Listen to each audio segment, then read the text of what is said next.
Uh, Good evening and welcome to the 11th meeting of fiscal year 2022.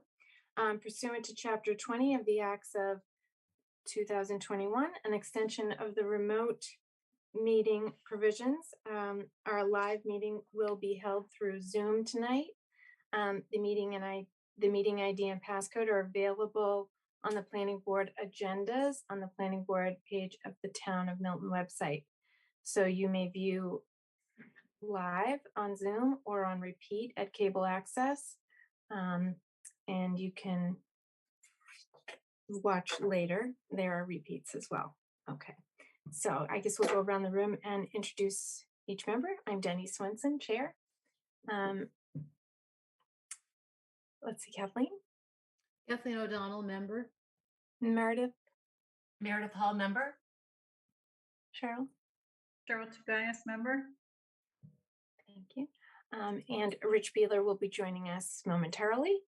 And let's open it up to our staff. Tim. Tim Zerwinski, Director of Planning and Community Development. Julia. Julia Getman, clerk. And we have Allison tonight. Allison Quinn, Assistant Director of Planning and Community Development. Okay, great. And Sean, it seems as though Meredith is muted. Could I'm be all unmuted. set now, Denny. Thanks. Okay, great. Okay, wonderful. Okay, so administrative items. Our next meeting date is December 2nd and December 16th. If we are unable to resolve all of our issues, we have 3 large pending issues tonight. December 2nd would be too late. So at that point, I would suggest that we consider doing a meeting next Monday, Tuesday, or Wednesday. Or we could Too discuss late for that. what? Well, we're gonna, the ADU and the memory clinic, if for some reason we need more information or we decide not to vote tonight, we could have another meeting early in the week to resolve any issues and do a final vote so that Tim can post it on Thursday, December 2nd, so we can have a December 16th public hearing. I just wanted to throw that out there. That would be great. So I'm not going to be able to make the December 2nd meeting. So Okay. if we can't finish tonight, to be able to vote, I would be available any of those nights. Monday, Tuesday, Wednesday. Okay. Mhm. I'm available as well. All right. Cheryl, Kathleen, any further discussion before Rich joins us? I am not available Tuesday, the 30th. Okay. Okay, so not Tuesday. Mhm. Okay. Kathleen? I'm just checking. Yes, I Oh, can. okay. Okay. All right. Well, if it's okay, I don't think any of us want to have many more meetings than we have to, but I just wanted to leave that as an opening. We have an ambitious schedule tonight. So let's see, just wanted to leave that open. Okay. Denny, just a quick question. Yes. Given the posting requirements, when would that have to be posted? If it were a Monday meeting, would it have to be posted tomorrow? Tim. Yeah. I mean, Thursday is definitely a holiday. Town hall is closed on Friday. I don't know if Friday counts as a holiday. So Thursday does not count as a day for 48 hours of posting. I think Friday should count, but regardless, there won't be anyone in town hall to post it beyond tomorrow afternoon. So you'd have to make a decision tonight, and we just have to go for it in the morning. Okay. All right.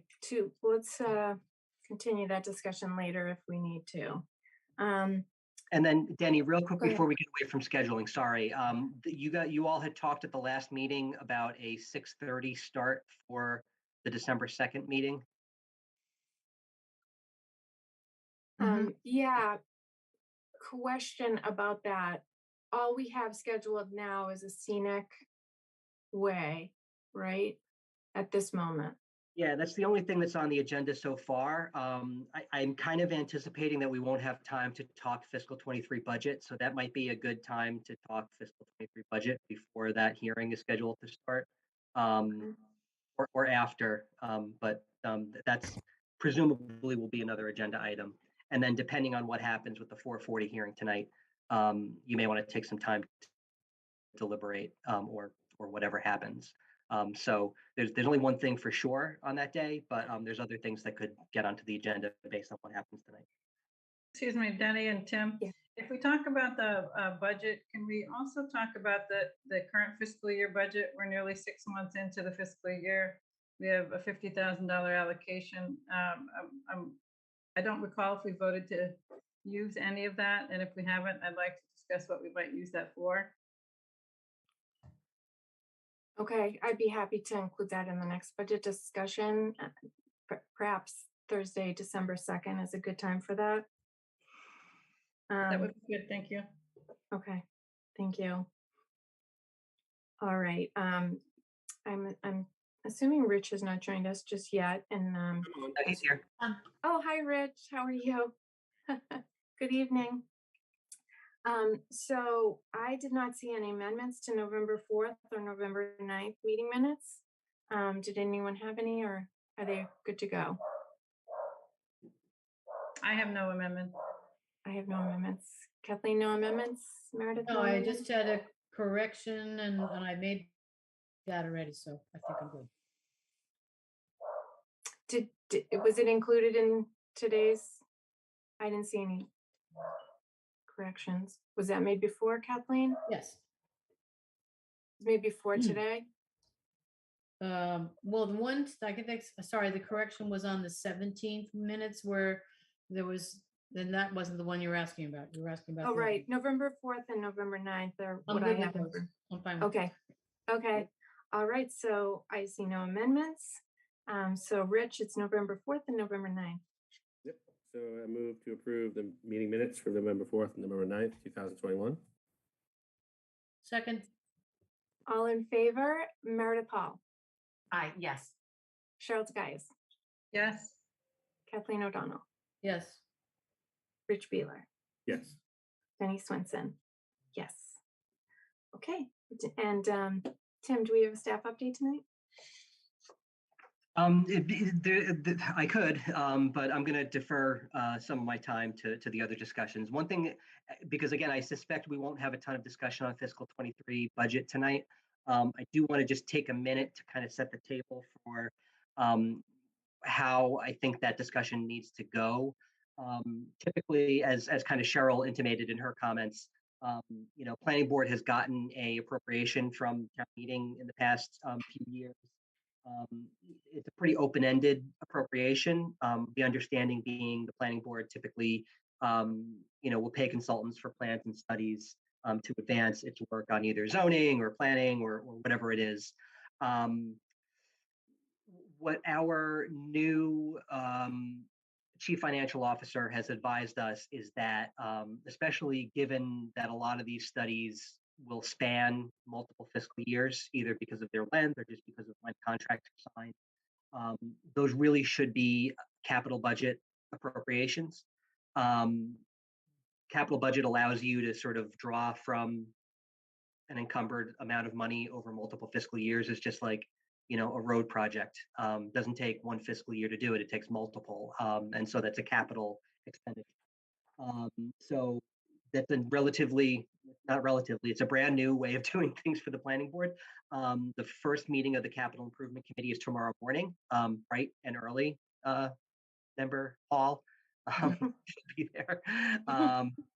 So they're starting to sort of go through the fiscal 23 capital sort of project. So what the board needs to think about is, rather than, okay, we have a pretty good idea that we're going to want to do plans and studies in fiscal 23, really need to have a pretty specific idea of what the project's going to be and how much you need for it. Because you can't go to capital committee and say, give us a couple bucks. We promise we'll be good dubious about it.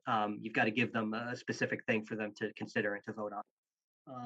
So, with that, we should be thinking about, how can we use our fiscal 23 budget to advance the goals that we've been, discussing, of recent date. And, we can help as a staff kind of figure out, okay, here's how much this thing typically costs, or make a best guess about that. So may not have time to talk about that tonight, but, again, to think about all your hopes, dreams for planning in Milton. And we can have that conversation next week so we can bring a concrete idea to the capital committee. Okay, thank you, Tim. Denny, I'm sorry, maybe Yes. just one more for an update for the meeting when if we have a light agenda, would be an update on the open space planning, on the design guidelines for Milton Village, on the bike master plan. I think those are all, maybe there's another, Tim, I'm forgetting, but we haven't had an update on those in a while, so if we can put that on the discussion staff Yep. update, I guess, if you could cover that next time, that would be great. Will do. Okay. Oh, I think the other one was the 40B land calculation. Yes, thank you. I was going to add that too. Okay. All right. I would like to open it up to open up the meeting to citizens speak. If there's anyone who would like to speak tonight on something that's not on the agenda, please raise your hand. We would love to hear from you. And before we do, Richard Beeler, I noticed your hand is up. Did you want to? Yeah, just real quick, and you might have done this because you guys were on a few minutes before I started. Yes. Could we, because we have a lot ahead of us tonight, and we probably have a lot of people on the call. Could you also do like a kind of set the stage after citizens speak of kind of what's in front of us and probably how long we're going to be in different topics and what comes first and all that? Sure, that's a great idea. We will do that. Okay, let's Along see. with that, may I just add that it would be great if we could, as we've been doing, Denny, is limit public comment to 3 minutes per person, even in citizen speak. Thank you. Sure, thank you. And with that, I see one hand that's raised, and please help, please forgive me. I'm not going to pronounce this properly, but I'll give my best stab. Bard Hajazero. Hello. It's Hi Rizai. Thank you, Denny. Oh, thank you. Nice to meet you at the site walk the other day, and everyone else, Meredith and Ned, and I think it was Mike as well. I wasn't sure if this is the right time to speak. I wanted to just highlight a couple things just so we kind of have eyes open on our whole neighborhood here. I live on Spafford Road, number 11. We've been here for almost 4 years now, and this whole hill that we live on is full of water. We've had to spend thousands of dollars on waterproofing and some pumps, and most of our neighbors have a similar situation.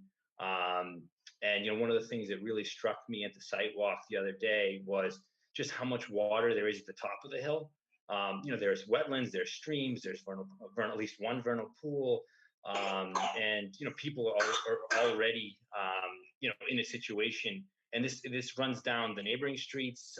It goes all the way down to Center Lane, where we have people we talk to at our kids' schools that they get water pouring through their foundation walls when it rains badly. And my system actually tells me how much we're pumping from the foundation. So today we pumped out almost 1,000 gallons of water from 2 pumps at the 2 lowest points. And it hasn't really rained that much. That's actually not a bad day. So, I've read some of the zoning bylaws, and I've seen a pretty impressive plan for the memory center up there. I just would like to, raise that, there are many of the people, and the lucky few who don't have that issue, if the water table increases by even a foot, you could have people with their basements consistently flooded. It didn't happen before. And this isn't sort of a hypothetical. One of our neighbors actually ended up suing the hospital a few years ago when the medical offices were constructed and a parking lot was paved. People on our side of Spafford here, number 11, that you have about 100-foot border with the hospital, had yards flooded, basements flooded that didn't get water before. And as I understand it, the litigation was tied up for a number of years. So, all that is to say, what happens up there is it's a big deal for all of us. And, I'm sure there are a lot of modern things that can be done with drainage. And I'm sure the plan calls for, containing the runoff, because basically what we're talking about is a 23,000 square foot foundation, which is about half an acre, which is almost as big as my entire lot. We're about 6/10 of an acre. Now, parking lot spaces for 70 cars, a smaller parking lot, drive lane. You're talking about making over an acre or thereabouts. I could be wrong on that. Impermeable. So that runoff has to go somewhere. And even if it's contained on the property, it will almost inevitably raise that water table for the surrounding area. And as I said, an area that's already full of water. So I guess I wanted to raise that to everyone so people are aware of that, and also, pose the question, what do we do if, our basins become permanently flooded, and how do we seek recourse for that? A number of us have put quite a bit of money into our homes and our properties.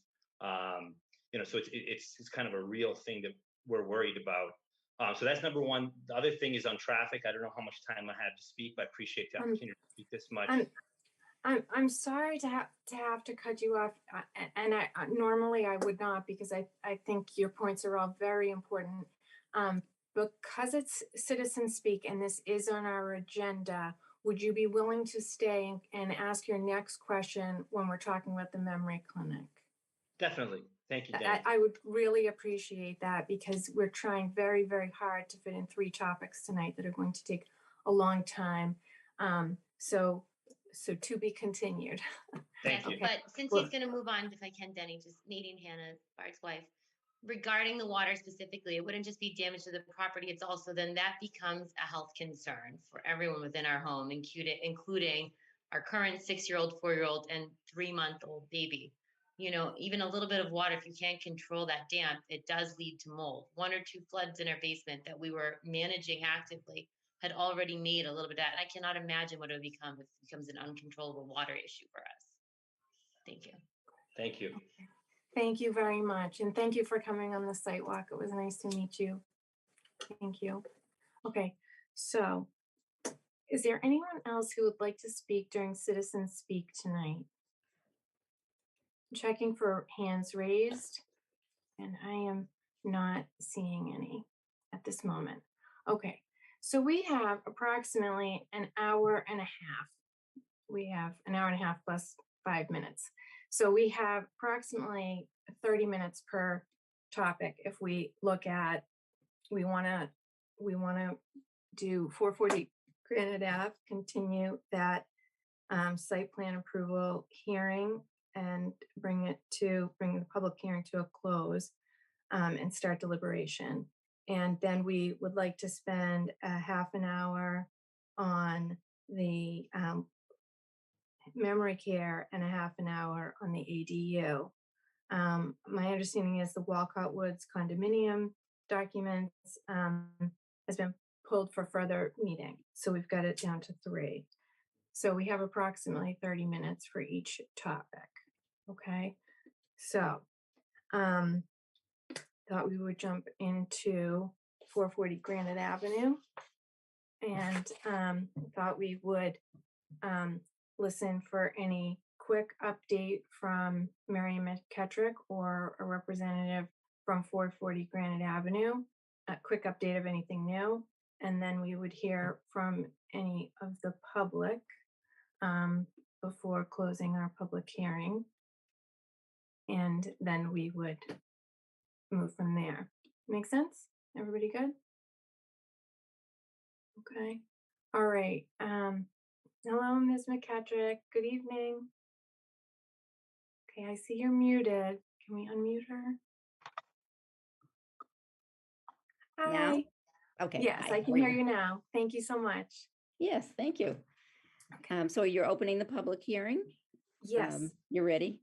thank you. Yes. Do I need to do No. anything else? Okay. Well, I open. think you're all set, but I'm Thank you, Marion Jen. Patrick. I represent the applicants. And Michael Moore and Pat Costello of Renco Construction, they are here this evening. And with us tonight, we also have Ellen Anzalone and Tony Shao. These are our architects from Feingold Alexander Architects. So I'm not going to, I've sent a memo to the planning board reviewing some recent questions, and the planning board members have been able to see that. Tony Shao is going to quickly summarize some of those answers. Before we do that, Ellen Anzalone is going to make just a couple of introductory remarks, and she's going to review the meeting schedule so you can all see some recent meetings. So Ellen would like to share her screen. And are you ready to start, Ellen? Yes, I am, Marion. Great.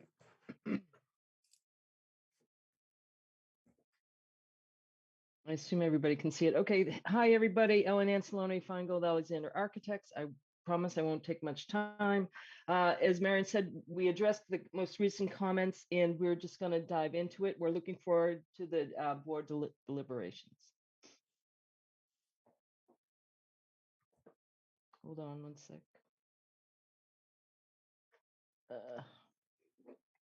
So we just want to, we most recently had a meeting with Michael Moore had a meeting with the East Milton Neighborhood Association. And last week we had a meeting with the Milton Chamber of Commerce. And tonight is our 8th planning board meeting.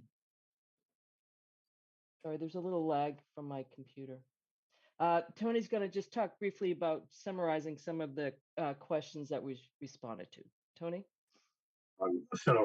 This is the site plan which we have presented before, but just some additional factual information. So with respect to the parking scenario, again, as a reminder, what we have currently in the existing building is 42 parking spots, as shown in both a combination of 8038 stacker and 4 additional, including 2 handicap. We also demonstrate the turning radii that actually works for cars to position in, as long as you have at least 24 feet. It works like a conventional garage. The other thing I'm going to point out here is that with respect to the other site parking attributes, as we previously described, at the rear, we have 4 surface parking spaces at the back off Mechanic Street. And these spaces can be used for visitor parking after hours between 6 p.m. and 7 a.m. in the morning when they're not being used for the business uses. And then along Granite Avenue, of course, we have currently 10 surface parking spaces and 2 additional loading and pickoff areas. And we can also imagine that these spaces could also be used as well for after hours use, again, from the standpoint of 6 p.m. to 1 a.m. And that in general, it's also available for the public at large from 5 a.m. to 1 a.m. in the morning. So when you add all these spaces up in total, between the 42 in the existing building, the 4 in the back areas, which brings to 46, and the additional 10 at the front, we therefore have a total of 56 parking spaces in the project site that is basically able to be used in different ways in different times of the day. And one of the key things to restate, just a simple summation, is that we are positioning this 5-story massing in height along Gravin Avenue in order to keep them away from the residential neighborhood at the back. And this, in addition, provides visual and audio screening from the very loud and visually distracting Granite Avenue, which actually helps in some ways from the adjacent neighborhood. And as a parking just reminder, we had that 42 spaces.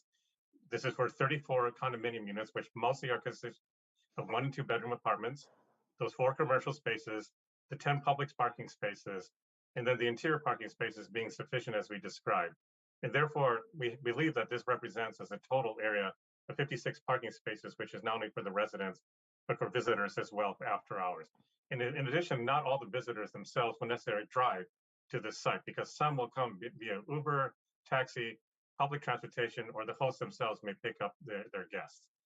And with respect to the traffic and loading, on a few questions, the Mass Highway jurisdiction does not extend to this section of Granite Avenue. Construction vehicles can turn onto Mechanic Street from Adams Street. Loading and parking that's proposed along Granite Avenue will require town approval. In addition to the green roof, we also have Virginia creeper vines and arborvitae, which basically lines along the rear brick wall that supports that green roof. And then we're also going to just show you a view from Citizens Bank parking lot as how it respects the narrow face of the building.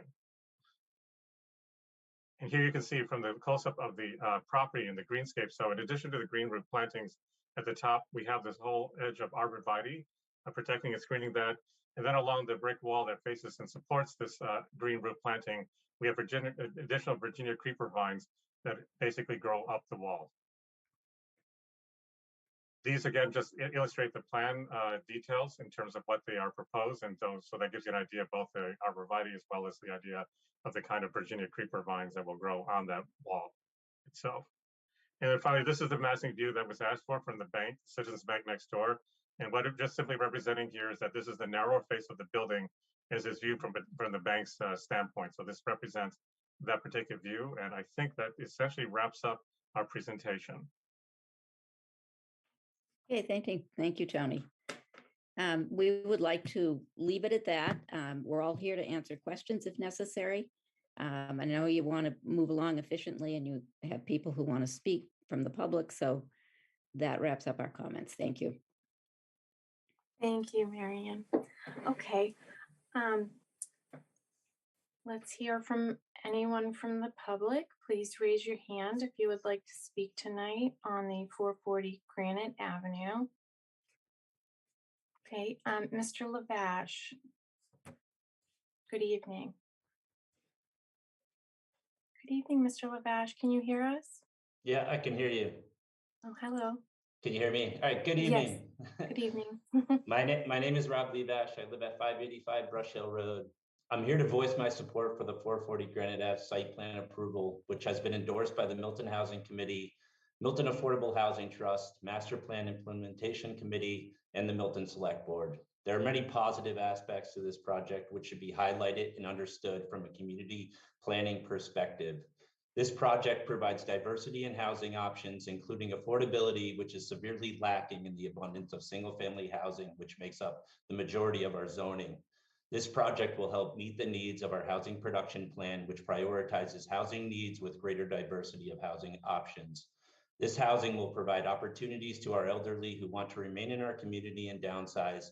It also offers single parents and young professionals the opportunity to join our community. It also supports the arts and includes an artist studio at the ground floor with 2 adjacent commercial spaces. This project will help contribute to local businesses and continue to grow our local tax base, estimated at $300,000 a year.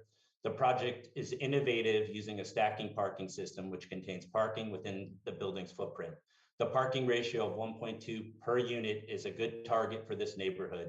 My family lived in this neighborhood for 12 years with only 1 car and appreciated the walkability to local businesses, parks, and public transportation options. The larger massing of the building, oriented towards the expressway, indeed creates a buffer to isolate the neighborhood from the high volume of traffic nearby, which will only increase in the future. The applicant has proved that the added height and massing has very little shadow effect on adjacent properties. Most importantly, this project's sustainability goals should be commended and are exemplary for all types of future development in town. It's all electric, provides photovoltaics for the roof, has high efficiency thermal envelopes, high efficient mechanical system, incorporates a green roof for stormwater management, and reduces the heat island effect. It will also incorporate the charging stations for electrical vehicles, as well as bike storage for 40 bikes. I want to thank the applicant, their team of professionals, and this board for considering the many positive aspects of this project, which will benefit our community as a whole. Our town must continue to evolve responsibly and to consider the huge gap in our housing stock. Thank you. Thank you, Mr. Levash. Did we get your address? I just want to be sure we did. Yeah, 585 Brush Hill Road. Great. Thank you so much, Mr. Levash. Is there anyone else tonight who would like to speak from the public on 440 Granite Avenue?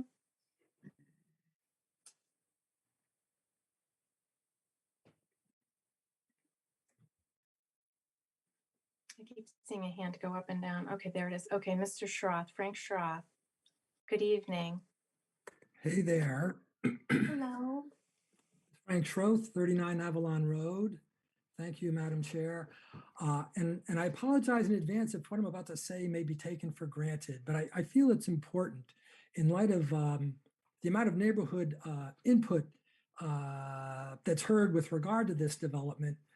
I'm also, as a town meeting member and a resident, want to know what other factors might influence that. And so to that end, regarding this development, I want to ask the board, upon closing the hearing and deliberating, if you could speak to how you factor in the recommendations and findings of the town's master plan and housing production plan in rendering a decision.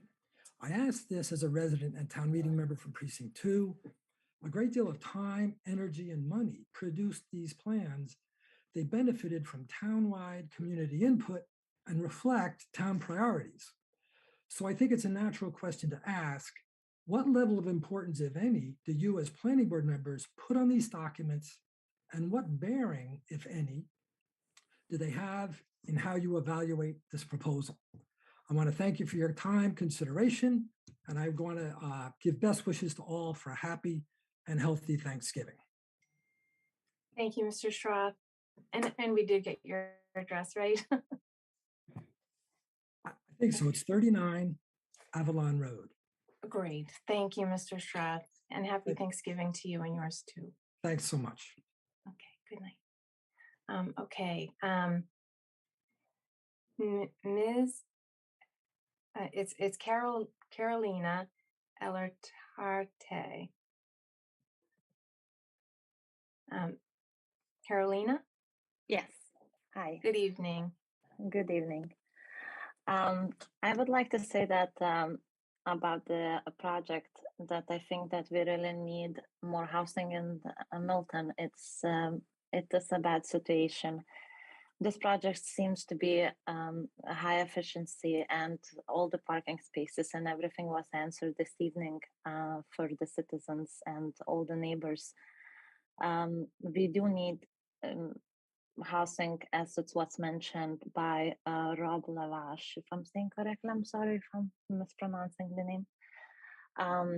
I think it's something that we really need to consider and have something done, because we have many people that want to move, and it's just no place, or not. It's not enough housing to put new families and new people that want to come and live here and join the suburban Milton. So I think so we should really think about that. Okay, well, thank you. And could I get your name and an address for the record, for the clerk? It is Caroline Brochi, and it is 36 Lothrop Avenue. No. Thank you so much. Have a happy Thanksgiving. Thank you. You too. Okay, good night. Okay, is there anyone else from the public who would like to speak? Please raise your hand. I noticed Richard Beeler has a question. No, I'll wait till we're done. Okay, okay, Pat Canty. Yep, Pat thank you, Canty. Danny. 36 Spafford. For the gentleman that just gave that presentation, thank you, great job. I was curious to ask, what is the diameter of the service road? What's the width of the service road that takes you into that parking lot? Into the garage. 16 feet. 16 feet. Thank you. Okay, well, thank you. Mr. Canty, did we get your street address for the clerk? 36 Spafford. Thank you. Okay, thank you very much. Okay. All right. Is there anyone else here from the public who would like to speak? Please raise your hand if you'd like to speak on the 440 Granite Avenue project. Okay, I'm not seeing anyone, so I think we can bring this to the board for discussion. Just one comment. Yes, please, Richard. And it's up to you, because I know we're at a time crunch, but I recommend, I think you and others do a really good, and we as a board do a really good job listening and giving a platform for folks. And, I really do appreciate neighbors and the town at large coming in and voicing concerns and expectations. But I do want to, maybe we should take 2 minutes at best and have, like, maybe not to throw you at it, Tim, but throw you at it, Tim, to give kind of a really quick high level of what site plan approval means. Just because I know that a lot of folks are, I think based on some of the comments, they're looking for us to say yay or nay on a project. And that's not really what we're here for in site plan approval. We've got very specific asks of us as a board. And I don't want folks to take away the wrong thing from what we get in to start talking about. Does that make sense? That does make sense. Maybe perhaps we could do that as soon as we get into deliberations. Perfect. Is that okay? Yeah. Perfect. Okay, so I see one last person has their hand up. Tara, if you could give us your name and street address. Hi there, my name is Tara Withington. I live at 71 Ford Ranch Road, Milton. I've been a resident of Milton my entire life. My children are in the Milton Public Schools. I just want to make a public comment that I am in support of the condos on Granite Ave and for the need for supplementing our housing crisis. And that's really about it. It's just about affordable housing and just letting more families into the town of Milton. Thank you very much. Okay, thank you. Have a good evening. You too. Okay, thank you. Oh, so I think we are done. There's no one left from the public who would like to speak on 440 Granite Avenue. I'm seeing no more hands. Okay. All right, well, I turn it to our board for discussion. I'd like to pick up the motion that I made towards the end of our last meeting, our last portion of the hearing of this agenda item, to make a motion to close the public hearing. We discussed that before. I'm happy to go into my reasons why, but since we're short on time, I'm just going to make the motion. I will second that motion. Okay. Discussion? I'm guessing okay, then I'll just go forward. All in favor of closing the public hearing? Rich Beeler? Yes. Meredith Hall? Oh, you seem to be muted, Meredith. Yes. Kathleen O'Donnell? Yes. Cheryl Tagayas? Yes. Denny Swenson, yes. We are now officially in deliberations. So I think Rich Beeler made a good suggestion, and I would be interested to hear from Tim Truinsky. Certainly. So first of all, we did provide a staff memo on this project that I think lays out some of the issues that Rich is requesting some information about. You also have a legal opinion from town council regarding site plan approval. But and I'll try to do it in 2 minutes, but it might be 4 because I'm not good at being concise. Site plan approval is one of the types of approvals that planning boards and the Commonwealth deal with. You've got subdivision approval, you've got site plan approval, you've got special permit approval, scenic road permit approval. There are others that are kind of less common, but these are things that all kind of planning boards across the Commonwealth deal with. The thing that makes site plan approval unique among all of those is there actually isn't a basis in statute for site plan approval.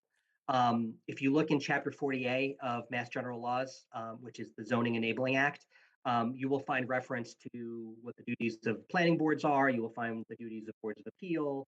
You will find descriptions of how you make decisions about special permits. Elsewhere in Mass General Laws and the subdivision control, you will find regulations guiding planning boards and how they make decisions about subdivisions. There's no mention in 40A of site plan approval. What site plan approval is it's meant to be a review process for large-ish, sort of out of the ordinary-ish projects. And I say out of the ordinary-ish just because we're not talking about an alien spacecraft landing in Milton and we're trying to, approve it. This is, Navarro was subject to site plan approval, for instance. Little Sprouts and the Goddard School are subject to site plan approval. So these are things that are, commercial uses or larger uses in terms of multifamily housing. The reason that it sounds a little squishy is because every town in the Commonwealth has a different set of rules that they make for themselves for site plan approval. It's supposed to be a means for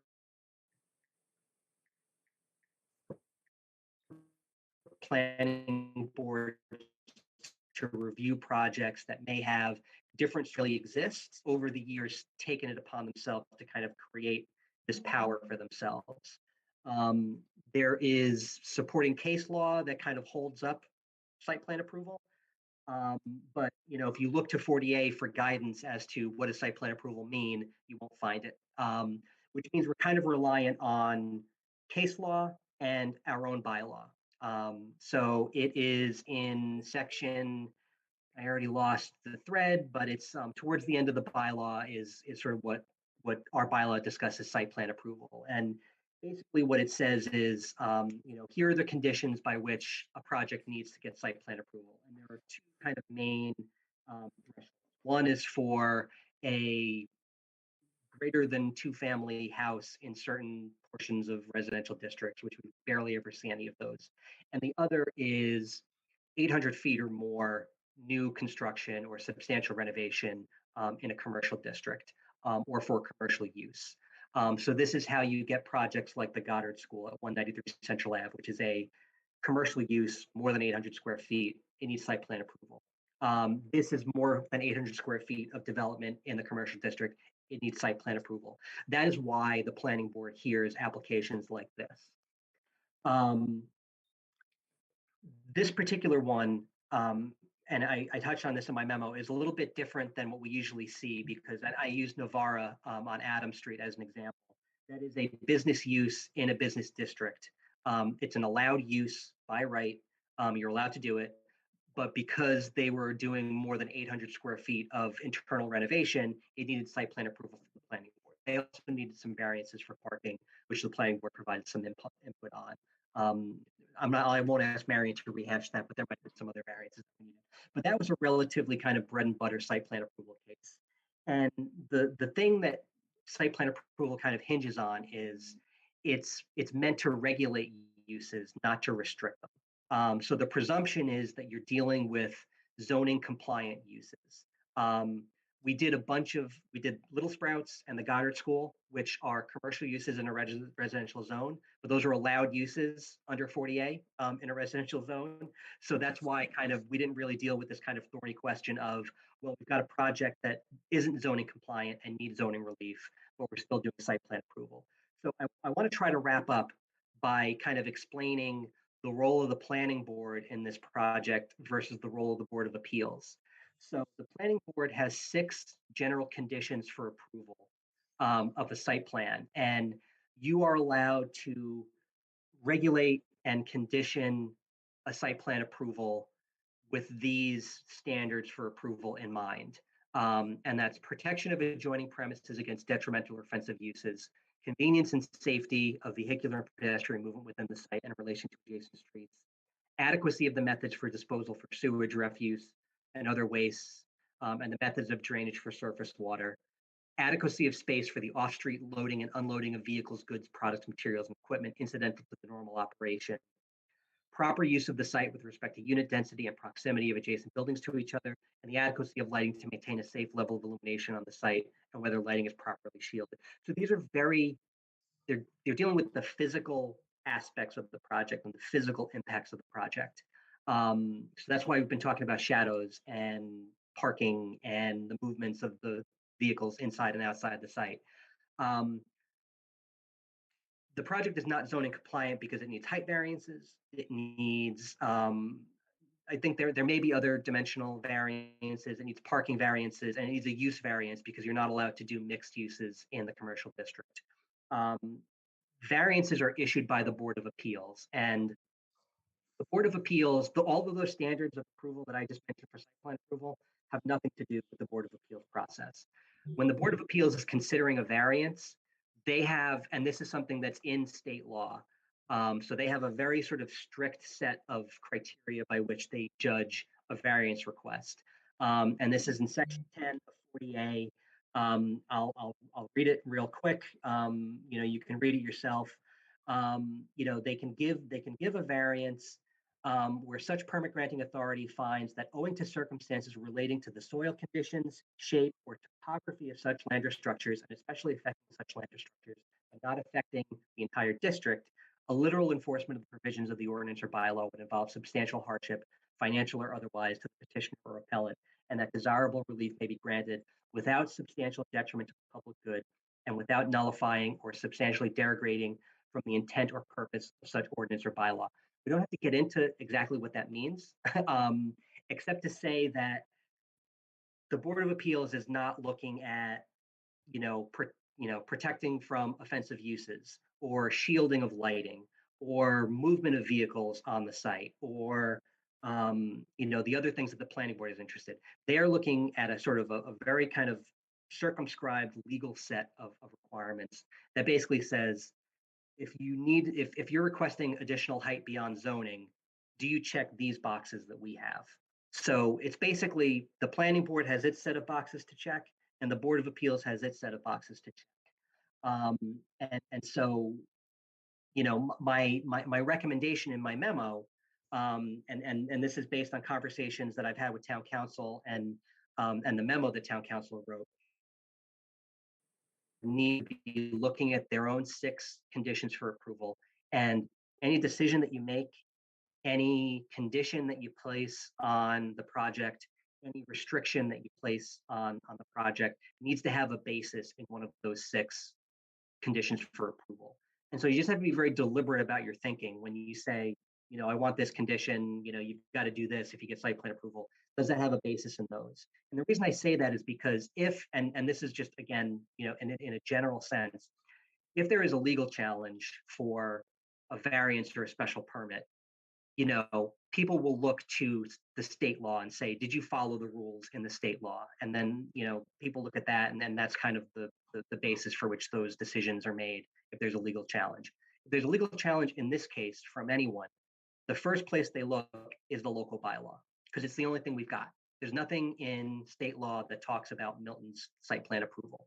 So you really need to be focused, laser focused on the bylaw, what the bylaw says, and how you can justify your decision making on the basis of that. And then when this goes to the Board of Appeals, the Board of Appeals needs to look at its own enabling legislation, which is in Chapter 40A, and really make those decisions based on those very specific criteria and regulations. So that was more than 4 minutes. I apologize, but you kind of need to walk this winding trail between the 2 types of approvals to kind of understand where we are and kind of what we're doing. So happy to answer any more questions about that, but just stick to the bylaw. That's my advice. Tony, can I just ask Tim if he would review quickly also in his memo the planning context, which I thought was very helpful and informative.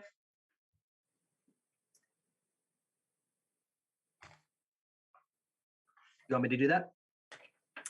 Yes, I just noticed, I think Rich had a question at the same time that Cheryl had a question. I was just saying thank you, Tim. That's all. Oh, okay. Wonderful. Thank you. Okay, please proceed. Yeah, and so I'll try to run through this a little bit quicker, because again, it's all in there. The part of the basis that I tried to kind of give the planning board, and again, because of the challenge that the planning board has to kind of do this mental exercise of, this is not a zoning compliant use, so how do we conceive of this if we don't have zoning to kind of fall back on? What I tried to do was lay out the planning context that says, this is the type of project that we've been talking about in all of our planning efforts. And so, dating back to, at least July of 2001, the Milton redevelopment study, July 2001, was done with the assistance of the Metropolitan Area Planning Council, recommended allowing mixed uses in the East Milton Business District. It's currently a commercial district, so the only thing you can build by right is commercial or single family residential, which you probably wouldn't, but maybe someone would. The Milton redevelopment study in 2001 kind of recommended, we should be having a mix of uses so that there's residential and commercial kind of on the same site in the same building. Now, to be fair and clear, what they were talking about was extending the business district into the more residential portions of East Milton and allowing some of those lighter kind of professional office, medical office, accounting, lawyer type uses, but just to sort of get an additional tax base in a relatively low impact way. In 2004, the town conducted, again with the assistance of MAPC, a community development plan.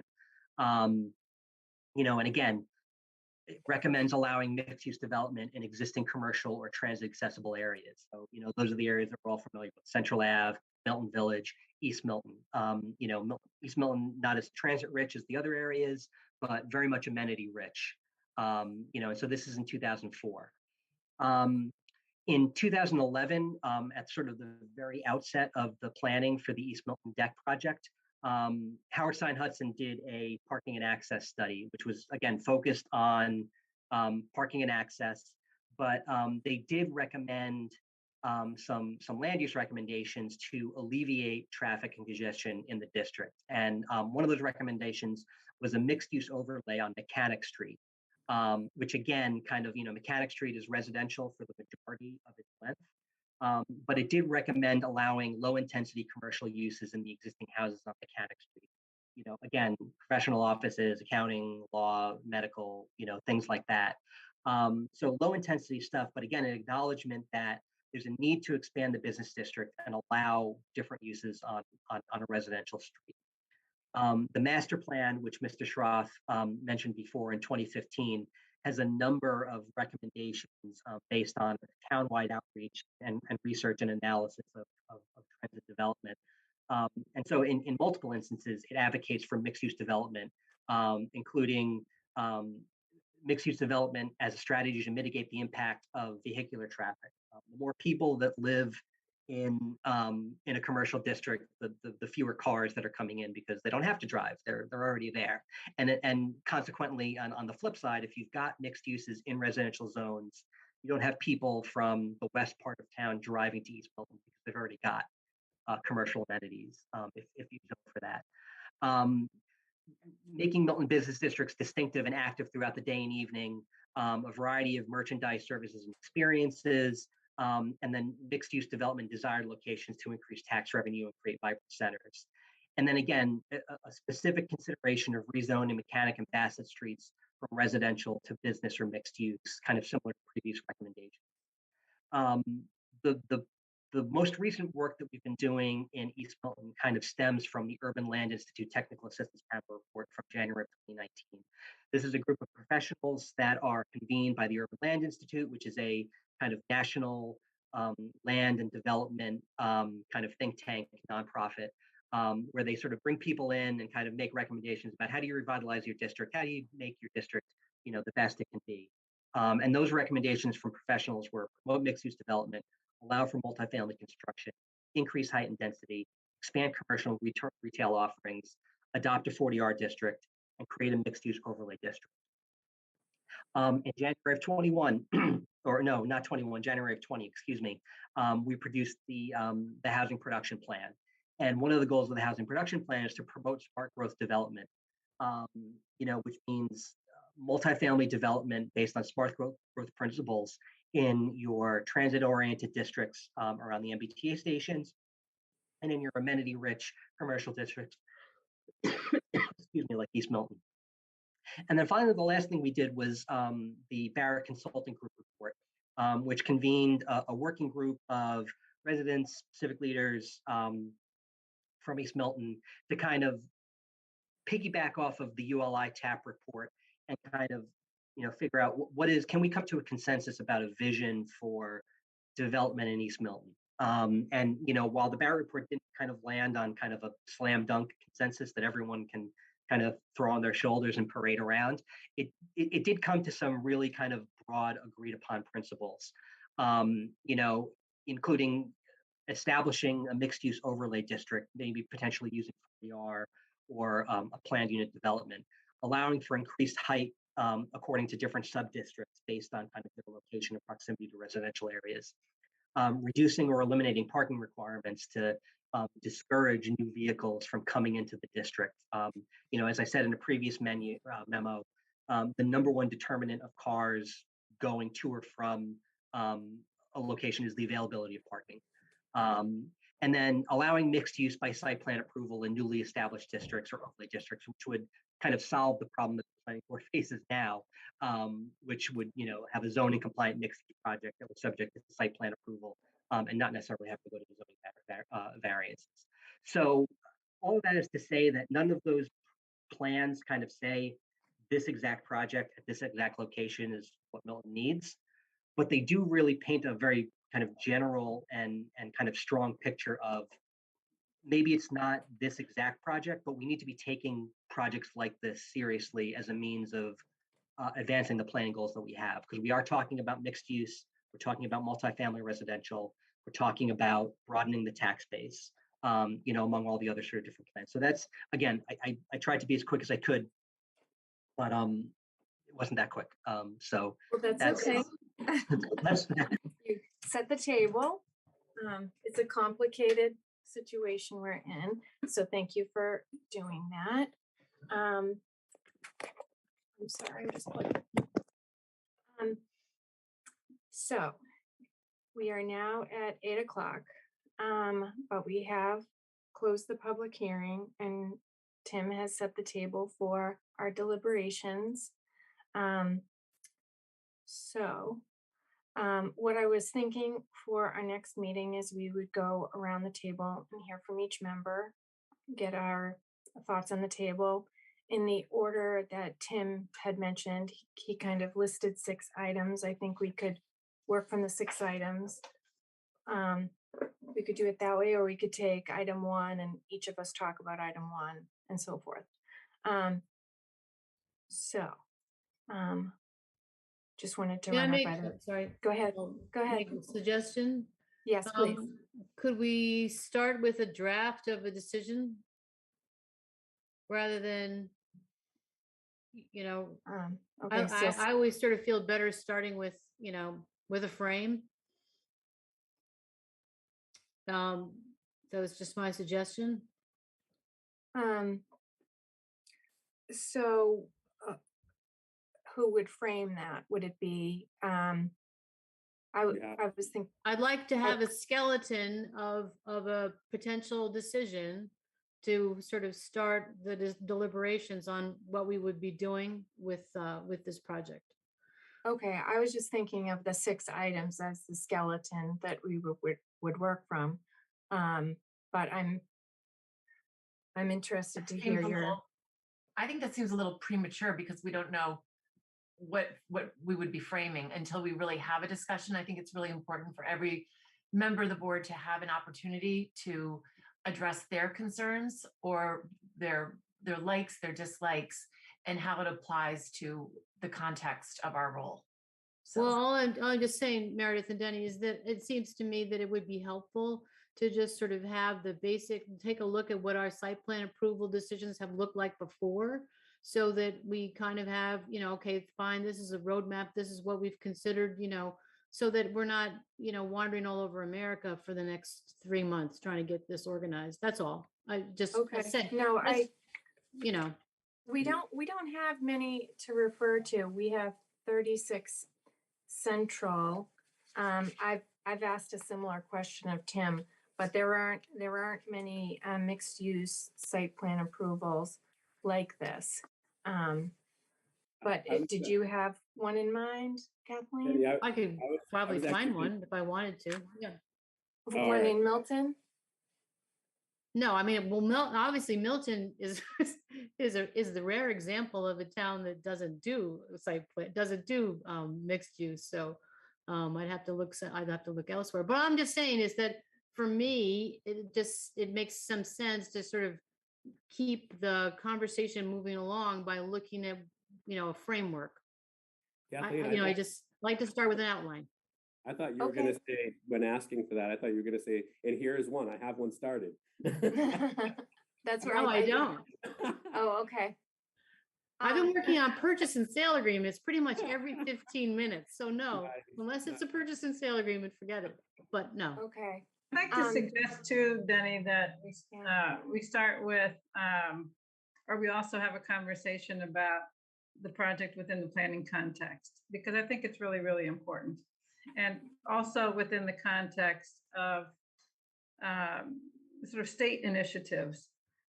We know the governor has been interested in and was able to get passed and sign economic development bill, which addresses zoning regulations as a challenge for both affordability and for climate change with respect to where we're building housing. And there's been a lot written about what each town needs to do, and we know that we are an MBTA community. We're going to have to be looking at what we do too to make multifamily something that doesn't require special permit. So I think we need to frame this project in that larger context. I think it's really important that we have that conversation as well. So can I make a suggestion then? Yeah. I mean, it sounds like, maybe. Can't hear you. Oh, can you hear me? I can hear you, Rich. Can you hear? Oh. Can you hear me, Yeah, I can. Kathleen? Not bad, not very well, but I must have something wrong with my. that's better. That's All better. right. Sorry. I'm moving around. I'm sitting on like a floor right now because I'm trying to hide from my kids. So when they go to bed, I'll have a better spot to sit if my feet are falling asleep though. Sorry. Maybe, I don't know. It sounds like maybe we all have kind of like some comments to make, but I do like the idea of framing it and starting with something that always does seem to help. I mean, I'm sure it's going to get beat up and batted around, but I don't know. That's my suggestion, that maybe we kind of give, because Cheryl, you started with some comments, and I'm sure Meredith, it sounded like you had some things to say.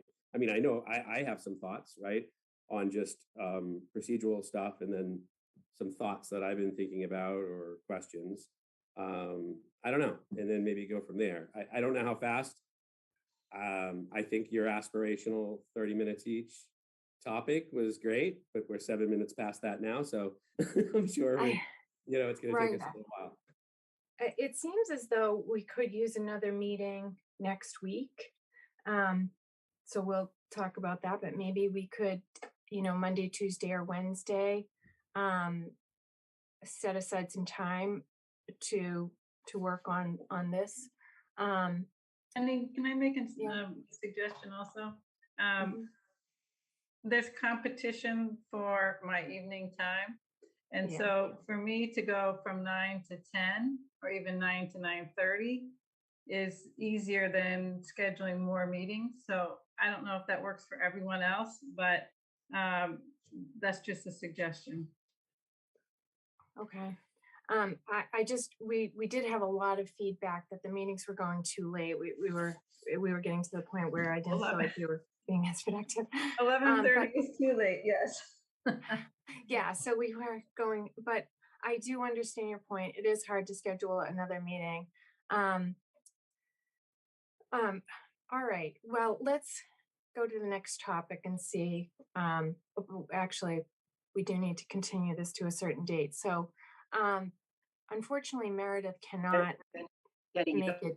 Don't actually need to do that because the public hearing has been closed. You can just, I mean, we should agree that we're going to talk about this at another meeting just so that we can schedule it, but there's no actual need to continue because the public hearing is closed. Actually, I'll amend what I said, Denny, given that Meredith has a conflict, and I will work in another meeting next week if that's what we need to have the conversation on this. Okay, sorry about that. Okay, Meredith, no, I that's forgot fine. about that already. Yeah, it was a long-standing thing that she had told me about a long time ago. It involves travel and family and work schedules and so forth. So, okay, so we would like to have another meeting, but let's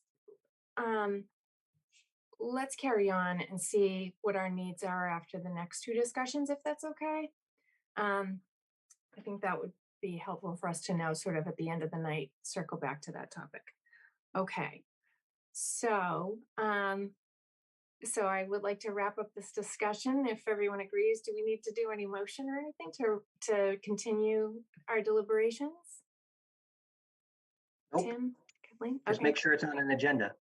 Okay, we will be adding this to an agenda before the night is out. Okay. All right. Well, thank you, Ms. McKettrick, Ms. Ann Salone, and the Michael Moore team. Mr. Moore, I think, was here as well. So good night. Thank you. Happy Thanksgiving. And thank you to the public. Oh, thank you, Mr. Moore. And thank you to all the public who showed up to participate in that long public hearing process. Thank you. Okay, so our next topic, we are going to postpone our budget discussion to a future meeting. and we are going to postpone the Walcott Woods condominium discussion to when we actually have the documents in time to read them. All right, memory care is some old business discussion of potential winter town meeting zoning articles. Do we have Mr. Corcoran here? Good evening, Mr. I am Corcoran. here. Okay, do we have Good Mr. evening. Henry? Good evening. I'm here also. Okay, good evening, Mr. Henry. And do we have anyone from Northbridge? We have several from Northbridge, but I'm speaking predominantly on their behalf. Okay, that's great. All right, let's see. Where did we leave off? We're going to start at the beginning again. Okay. How would you like to start, Mr. Corcoran? I think it would be most helpful if I could share screen and put up on the screen the remaining items version of the proposed bylaw that I submitted to you all late last week. I think if we focus on the issues where I think things are remaining to be discussed, I'm hopeful that we can get through tonight. I'm mindful of the fact that the warrant at the select board is meeting next Thursday to open and close the warrant. I'm mindful of the fact that December 16th is the night we're proposing for a public hearing, and that the advertisements have to be placed in the Milton Times next Thursday and the week after, and they have to have the language of the proposed bylaw in order to do that. So I'm hoping that we can be efficient tonight and at least get the draft, get the bylaw as proposed submitted, so that you can conduct a public hearing and entertain any further issues or concerns at that time. Okay. Thank you. You are welcome to add your document. So here is the document. We've renamed it in light of the consideration being to really focus on this site as a memory care facility and not a broader assisted living. We've adopted language that is identified by the state for memory care purposes. They call it special care. It's a subcategory of assisted living. So in this case, we'd say it would be a new section, not an amendment to the existing assisted living section, but we call it assisted living residence / special care residence. And that is the terminology that's used by the state and its regulations for memory care facilities. I know that If I could interject for a second, Ned, the regulations for assisted living facilities, applicants get certified by the state as assisted living facilities, and then there's a subset if they advertise their assisted living facility as special care. There are then additional requirements such as special locks and a different level of service, but essentially you're being licensed as assisted living first, and then you advertise that you're going to go as special care. And I don't think that this as currently drafted is tight enough, because I think the way it's drafted, you get licensed as an assisted living facility. And if you wanted to change in the future to that from special care, I'd like to get this tightened up, because the neighborhood has the expectation that because of this use, there will be less traffic. And so that's my concern, that I think it's too broadly drafted. well, it'd be very helpful to receive specific comment back on language. Okay. And we should do it tonight. But as we go through the document, I'm talking about specifically intended to be for use for adults with cognitive and other impairments. And the special permit that would be granted would be specific, certainly to memory care, and we would not be able to modify later unless in accordance with an amendment to the special permit. So why don't we? I think that the neighborhood would rather see that the bylaw. I'm happy to change the name to memory care if you think that's appropriate, Doug. Well, I think I think it's just the way the state licenses these facilities. They Right, license and our, them. and my clients. Point of recent- order, Chair. Sure. I think that the comments need to go through the chair and I'd rather not see like a debate between two participants. Sorry, Okay. just want to keep us on track. Oh, okay, all right. That's fair. Okay, thank you, Cheryl. And thank you, Mr. Henry and Mr. Corcoran. I am interested to hear, Ned Corcoran was just offering to change it to memory care. I'm interested to hear you finish your thought, Mr. Corcoran. I mean, I'm happy to call it memory care if that's what would help the town. We certainly understand that the state would be issuing a regulatory permit that would allow for a special care subset of assisted living. And that's the way this permit would be issued by the state. But if you want to call it memory care, we can call it memory care.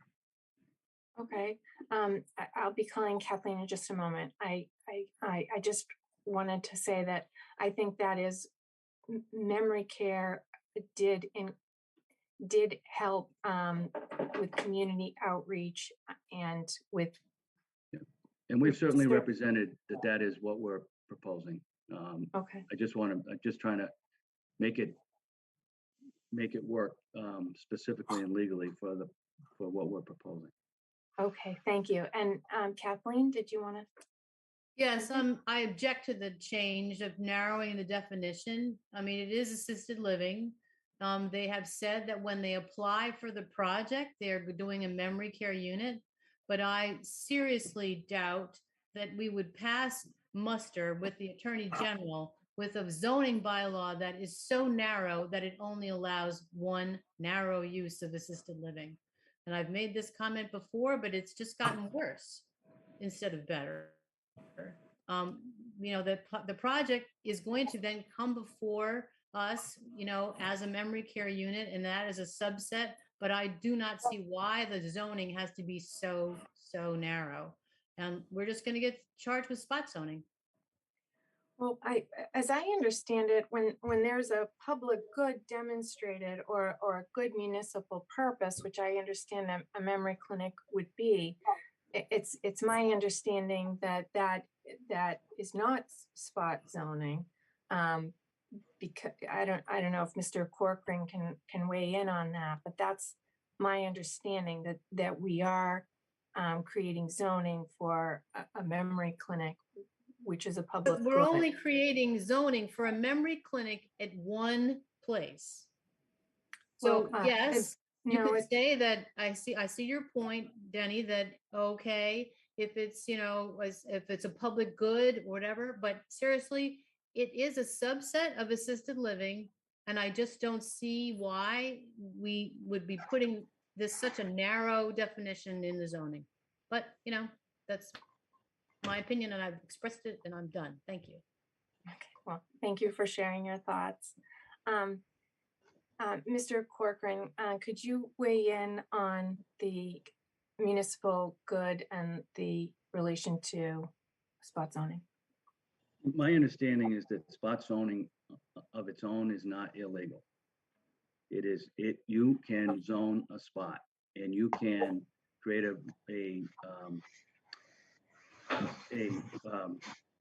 planned unit development on a property that exceeds a certain amount of square feet. This one is well in excess of that number of square feet, and it's got a mix of uses. The mix of uses being a memory care and open space. There is an open space provision in this bylaw. It calls for a certain amount of the property to be left as open space.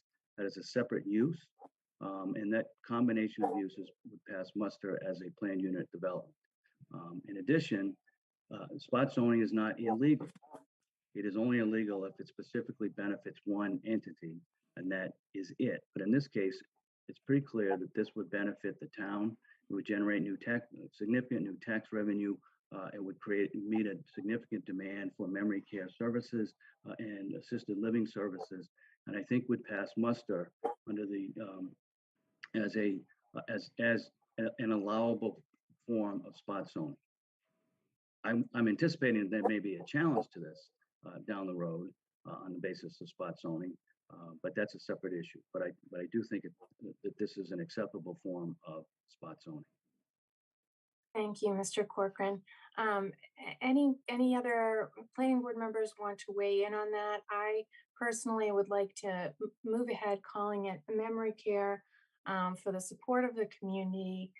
This is going to be going to town meeting, and they are going to need the support of the community. I think Mr. Henry has raised a really important point that this is kind of what they have been promised. So I'm interested to hear from Rich, Cheryl, Meredith, anyone else who would like to weigh in. Yeah, I just, my comment is, I think Kathleen made a really good point. I mean, I'd go down that further, but it sounds like, Ned, and it sounds like he's okay with it. And so, I mean, I don't know that I have any more comment on it, just to say that, Kathleen made a really good point. I wouldn't want to do something that if folks thought that it was going to get denied, then we really should spend a bit more time on it. But again, it doesn't sound like it's an issue for Ned and the other side. So if they're agreeing on it, I'm good. Thank you. Cheryl? Cheryl, your hand is Yeah. up. I don't know if you sorry, it is up. Yeah. I was just wondering whether we could get a read from town council on that question. I understand Kathleen's point also. It would be helpful. I'm not an attorney, so I'm looking for others for guidance. And then I would just like to note, Mr. Henry made a comment in reference that neighbors' wishes or desires. And I just like to be careful about broad statements like that. If Mr. Henry is representing a particular neighbor or neighbors that have said those comments, but otherwise, I think it's important for us to understand how many neighbors are being referenced in comments. So broad generalities like that, I think, are difficult. So. Okay.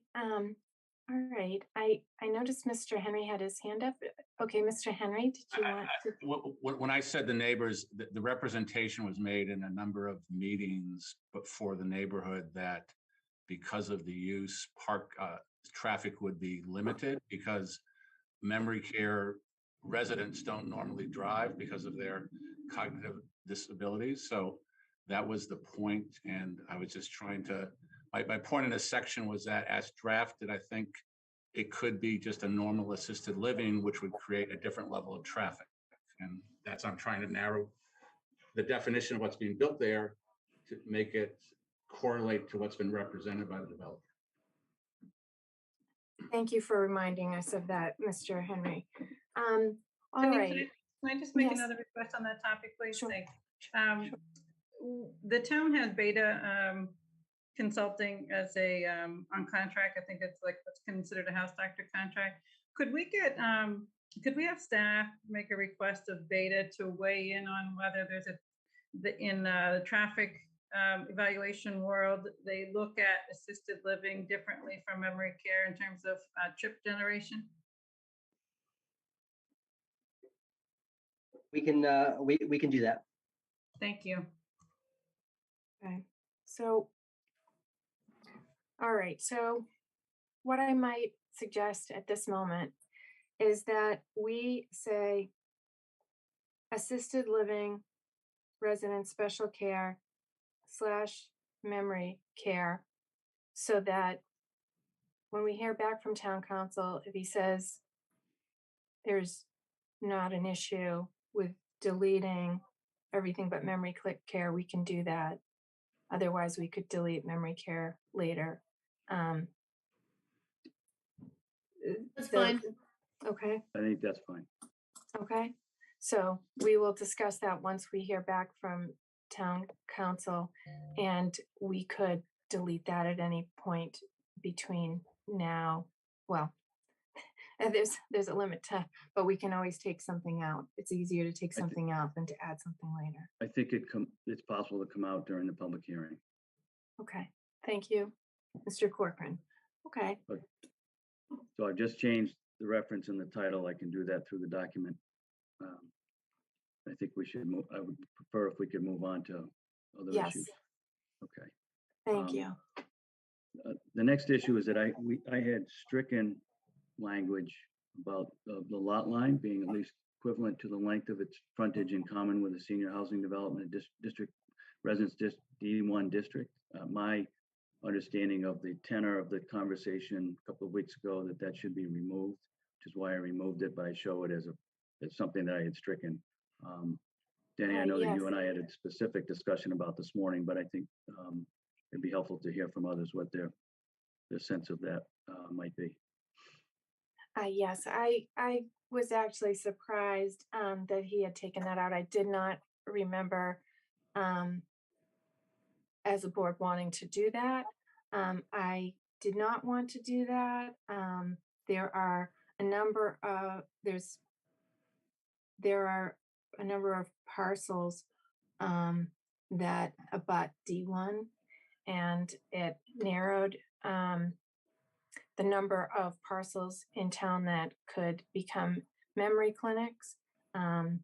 Otherwise, it would be a more general bylaw.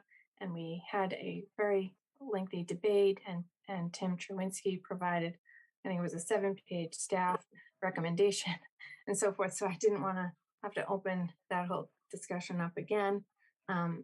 So I would like to ask Ned to return that language about the lot line. Danny, can I make a comment on this topic? Yes, quickly? please do. The, my understanding is that the school building committee is looking at the only other parcel that is on the butter to a D1 district for a potential new school. So what would happen if that became the case and we're left with one site that applies? Well, we have properties beside Winter Valley, Home Inc., Pine Tree, Brook. They could be created through assemblage and so forth to get to that actual frontage and so forth. So there are options. There are options that could be created through assemblage. So it's still not. I would like to see a staff evaluation of that before we finalize that provision, please. I think there are only 2 D1 districts in Milton. One is Winter Valley, the other is Home Inc.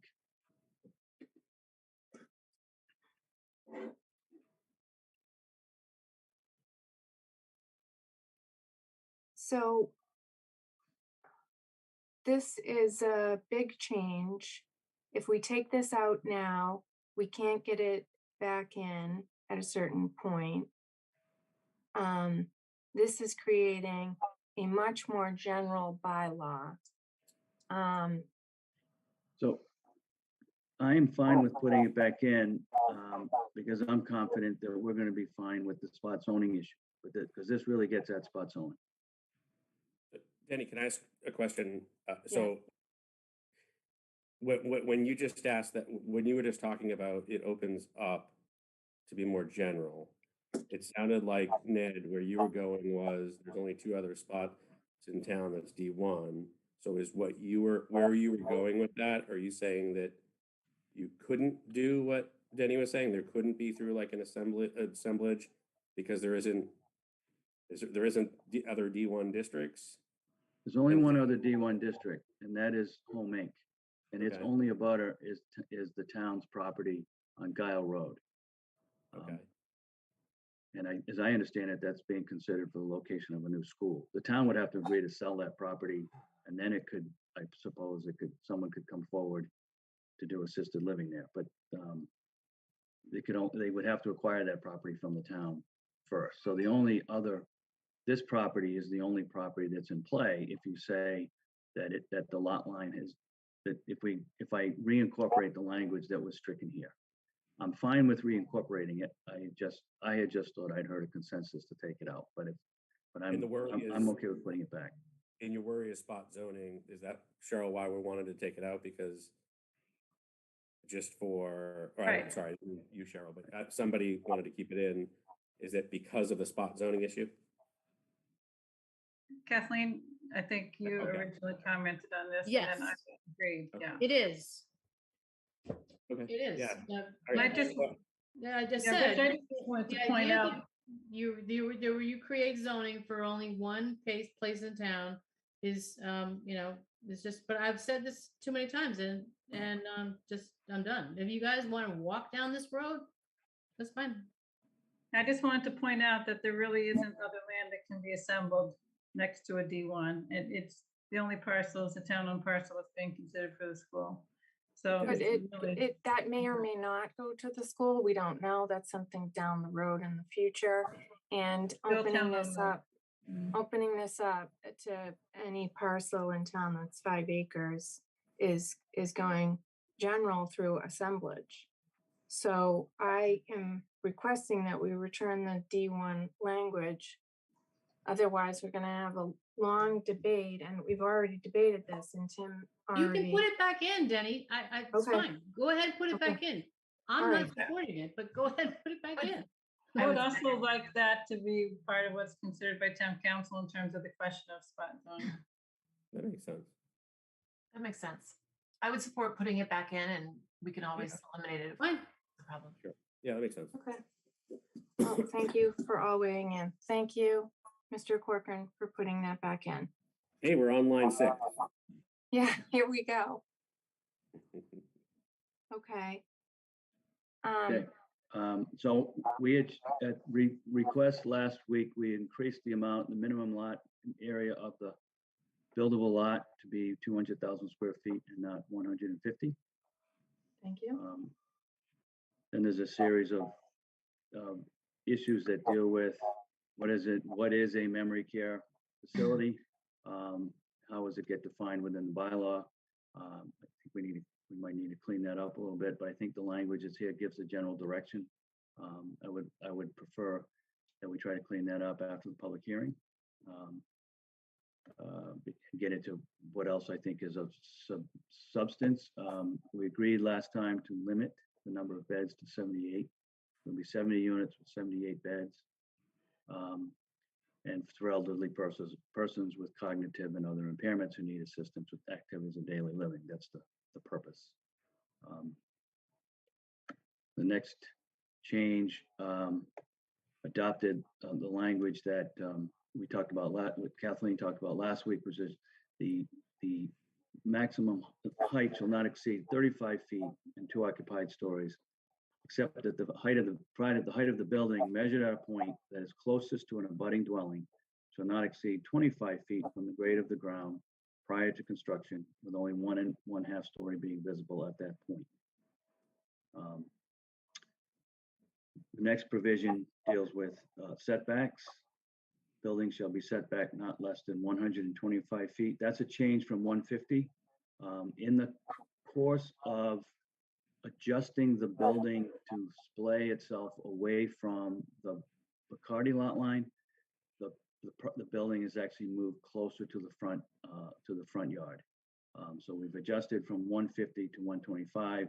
We're more right now in the area of 130 some feet, but we'd like the ability to continue to play with that and move it further, if possible, further away from the Bacardi lot line. And to do that, we think we need a little bit of wiggle room with respect to the front yard setback. So we're proposing 125 feet as the minimum setback, 50 feet is the minimum from the side lot line, and 100 feet from the rear.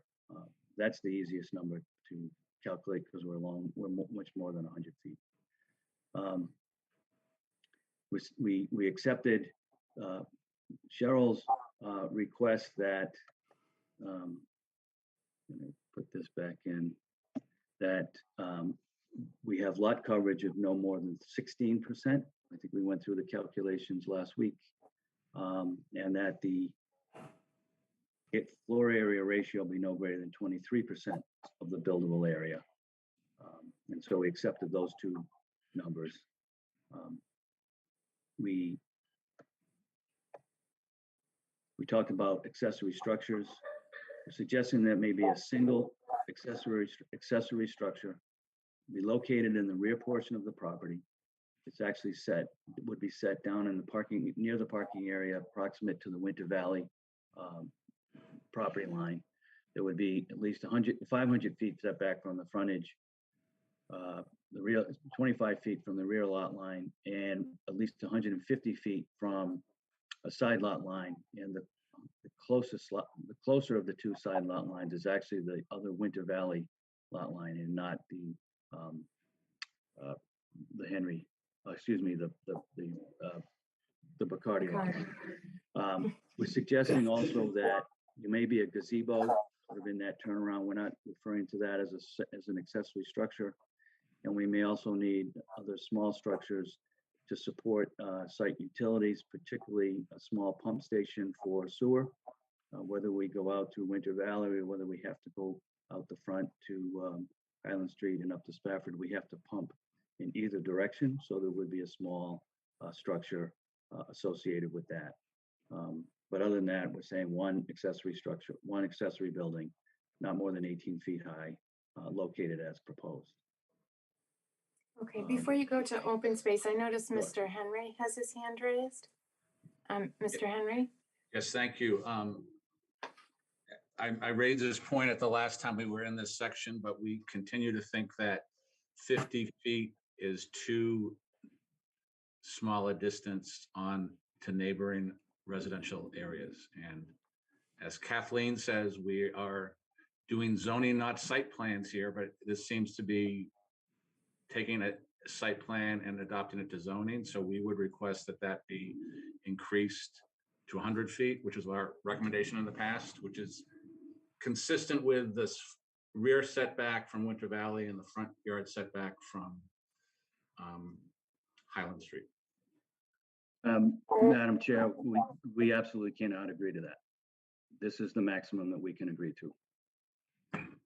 And the side yard setback, in fact, we just amended zoning for Winter Valley to allow a 45-foot tall building that would be 40 feet off the side lot line, closest to 3 families who live on Merdwood. So the purpose of setback is really to mitigate height. The height here closest to the Henry property is 25 feet. And we have a more significant setback than we would for the new building at Winter Valley up against 3 single-family lots on Merdwood Road. But this is the best we can do. Mr. Henry, is there anything that the proponent can provide as far as plantings or perhaps increasing the plantings in the buffer area, even in the no disturb area, to create a better buffer, to make it more workable for your client? Yeah, I mean, and Ned and the developer offered this, and we haven't had those discussions yet. I mean, Plan A, from our point of view, is that the setback should be further back. If the setback is 50 feet, then we would like to make sure, and I think that the bylaw as currently drafted calls for a no disturb zone of 20 feet, and I think the most recent plan developer showed planting on top of a berm to shield it more. So that can be a result, but our first choice would be a larger setback. If that's not the case, as part of the process, we would, and that's more of a site plan decision. We would really want to have robust plantings, whether it's 100 feet or 50 feet, but that's something for the future. But this is just our position. We'd like it to be further back. That's what my client has asked me to convey to the planning board. And that's what we'd like to see. Okay. And Madam Chair, we do appreciate that. We did accept later on, you'll see it, a modification to the height and the plantings.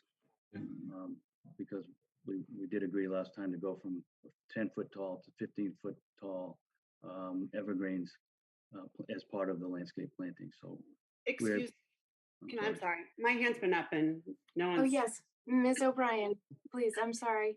That's okay. So you are building closer to the street, but you're not changing any of the sides of the Bacardi? Is that it? Actually, they did, they were closer to the Bacardis before they moved closer to the street. So they shifted slightly away from the Bacardis and slightly closer to the street. Mr. Corcoran can explain the footage, but that's the reasoning for coming closer to the street was to shift away from the Bacardis. But did you have another question for Mr. do. Corcoran? I actually have Okay. an email from Ned, and Denny, you were on it as well, from November 4th.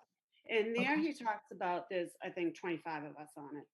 The trees are going to be 20 feet tall. So I know last week you went from 10 to 15, but I don't know if you can refer back to the email from November 4th. You wrote it and it's in the plans. Okay, so now the trees are 20 feet. Thank you for reminding us of that. So that just Okay. seems like it keeps changing. And Okay. obviously would like to see the 20 feet trees. Okay, as long as they keep changing upward. Well, no, they kept changing downward. But like Oh, for the okay. call last week, I thought you guys went from 10 to 15, and I remember seeing an email of 20. So I had to go back and read everything. Oh, well, thank you for Maybe reminding take us. a look from that email. Okay, well, Mr. Corcoran, did you want to talk to that, to the footage and the trees? Yeah, we have continued. So the issue of the footage is that we have one way we've been able to adjust the building on the site plan is to move it away from the Bacardi property, is to splay it. There are different wings to the building. So we've kind of shifted each of the wings, one towards the front, one towards the rear. That's pulled it back slightly away from the Bacardis. It's not a dramatic change, but it's a change. And so that change has moved the building more towards the front. So we've adjusted what we think it should be the minimum front yard setback to be 125 feet. Give us a little extra room. If we can find a way to continue to do that, we'll certainly be able to do that. The issue of trees, our latest plan just show 20-foot tall trees. So, that's a detail that we can adjust here. Okay. Okay, so Ms. O'Brien, I forgot to get your street address for the clerk's notes. Our meeting minutes. 42 Spafford Road. Okay, thank you, Ms. O'Brien. Did you have any last questions or are you? all No, set for now? not yet. So that it will change, the trees will change to 20 feet on this zoning? That's correct. Okay, thank you. When we get to that point, yep. Thank you. Okay. I noticed that Kathleen and Cheryl had a question. How about you, Kathleen? Did you want to go first? Kathleen, your hand is up? Okay. Oh, Kathleen, you're muted. Did you want No, but Cheryl can go first. Okay, Cheryl. Yeah, I just want to make a point about relying purely at this stage on these parameters. We have some design standards that work hand in hand with this. And the reason I want to warn that is the interest in writing zoning around a particular plan has some downsides, and the plan is not fully engineered. It's not fully designed. And we need to leave enough room for that design work to happen without needing a zoning change down the road. And so I appreciate the concern about the setback, but I also have concerns about a height. But I looked to recently I looked again to our design standards, and I feel as if the combination of these will give us the right tools to push hard in the special permit phase, which is the phase when the engineering will get done. The engineering won't happen at this stage because it's not an investment people are normally willing to make until they know that there's zoning in place. So as much as we try and get something so finite that we know exactly what it's going to be, it can't happen at this stage. It just can't. I've been an architect long enough to understand this, and I just want to make sure that I state this now as we go through this in a painstaking way. when we know that there's a lot more work to be done in the future. So thanks. Okay, Kathleen? Well, my attitude about this is that once again, we are addressing issues of one abutter who's had the ability to hire counsel to advocate on her behalf. Excellent counsel, I might say. But other people don't have that. And so we make all these adjustments to satisfy one abutter. Well, what about other people in the neighborhood? And we've all talked about the fact that a memory care unit is a wonderful benefit for this town. And we're going to allow spot zoning because this is serving a purpose that we believe that we need in this town. So why are we tinkering around with the zoning at this point? When the application comes forward, as Cheryl says, with the full engineering, then we can talk about buffers, and then we can talk about the height of the trees. It's just inappropriate to be doing it at this stage in the game when it's just the zoning. Okay, well, thank you for sharing your opinion with us. Okay, Meredith or Rich, did you want to weigh in on the buffer area? No. I mean, I'm not going to say it as good as Kathleen or Cheryl, but I think I hear what they're saying. It sounds like maybe this is not the appropriate time, but we should be making note for when this comes around, and we should make sure that we listen to all the neighbors. I am glad that we've got this process going. I mean, this all sounds great. Let's put in what we can. Let's keep out for next when it actually is a project goes in, and we'll go from there.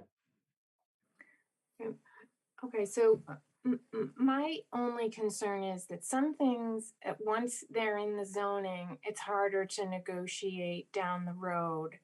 And I do want to give this abutter as much room to push back on this, to create the best buffer area possible down the road.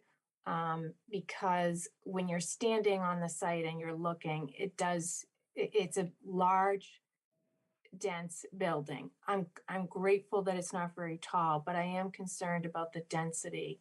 We don't have many 70-unit buildings, within 50 feet of a house. We are changing residential zoning to a special use here. So I do want to be sensitive to that. I think I'm in the minority. If it was up to me, I'd just say, find a way. I would agree with Mr. Henry that you give it, somewhere between 50 and 100 feet. But I also do know from walking the site, and they are right in between every wetland you can imagine, and they are trying desperately to make this work. So we have a member of the public who would like to speak. Janet Irwin, did you want to speak on the buffer area?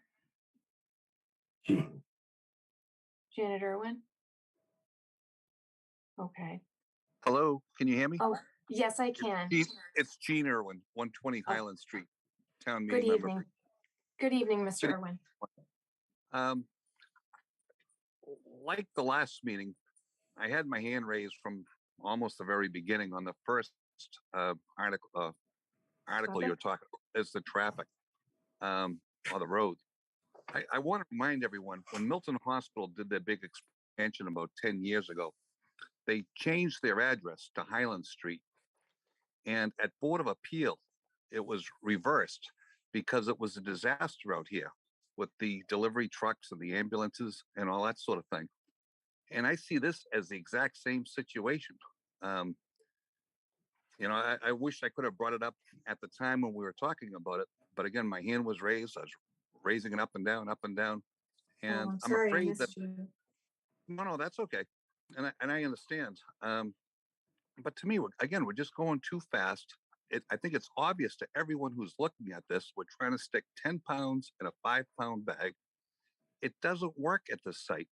The planning board in chapter 6 of the zoning, it says you folks have the right to turn down a D1 proposal like this because it's too wet, it's too swampy. It's too dangerous. And we've already had 2 people run over and killed right near the site. And we've done nothing to make it better. There's now, unlike 10 years ago, there's 1 million kids in this neighborhood. And the traffic getting to the site, it's all backed up to Guile Road, past Guile Road in the morning, coming up to Highland. And it's all backed up at the library to past Spafford. So everyone's taking Spafford. So the traffic, with these 30 employees coming and going every day, we're talking a couple hundred trips a day. And again, with streets with no sidewalks, the kids are walking in the streets, there's cars parked. It's, to Kathleen's point, this is spot zoning, absolutely. And there's not a neighbor in this neighborhood who's in favor of this thing, except for a couple of hospital board members. It just doesn't work here. We're all for a memory clinic in town, but we should somehow do the zoning where it can go someplace where it actually works and is safe and is great for everyone. Like I say, if this was in the back of Cunningham Park or right next to Milton Hospital, we could pass this whole darn thing by Christmas. But we're trying to, massage this property with thousands of feet of retaining walls, just keep plopping new ponds here, new ponds there. It's a disaster. I say they don't have the street width. They're going to have to make a huge wide road going in there. There's no sidewalks. What more can you say as to, I've never heard of anything in my life that, should be turned down, but we're not. The Henry's building went on for 10 years and it was a good building. It was a good project, the whole bit. This simply is not by anyone's. No one can objectively look at this and say, hey, there's 10 acres of land, but somehow we have to jam this thing 50 feet from a neighbor's house. It's crazy. And the only reason why we're jamming it 50 feet from a neighbor's house is because the place doesn't fit. It's all wet. Yeah, This thing fair. should just be turned down and find another site and do proper zoning for a proper site. And that's, I think I speak for virtually every neighbor in this neighborhood. Anyone who's listening who disagrees with me, feel free. But I haven't heard any neighbor in support of this site, but they're all okay with the idea of a memory clinic. I say if the hospital wants to do it on their own site, absolutely. But this site doesn't work. Well, thank you for sharing your feedback and your comments. And that's the neighborhoods, I say Okay. no other neighborhood. We've never considered a project like this ever in town with so many, retention ponds and all that. This is crazy. This is like, why don't we just build it in the marsh down in the Neponset River? Same thing. Except there's 100 times more wildlife here than there is up at the, the Franklin Park Zoo, pound for pound. All these people who are in favor of the climate, well, what are we going to do? We're going to cut down all the trees. We're going to kill all the animals. Oh, this makes perfect sense. This is, right up Thank- conservation. This is nonsense. Thank you, Mr. Irwin. After we walk through the zoning, I did want to hear from Mr. Corcoran about the steps that they will be taking with the Conservation Commission. But I noticed Cheryl has her hand We raised. also think it's unfair that every single issue, it's just the lawyer for the developer, and the planning board. You're not weighing in with the neighbors as you go through each item. We think Okay. it's unfair. We think it's Okay. terribly unfair. We did it last week and now we're doing it this week. And then by the time you get to it, everyone wants to go home because it's after hours. It's I say the neighborhood should be allowed to partake in this since it's in our neighborhood. And I say this proposal never should have been presented in the first place at this site. We've maintained that and we'll maintain it till the end. Okay. Well, thank you, Mr. Irwin, for participating in all these meetings and for sharing your insight and comments.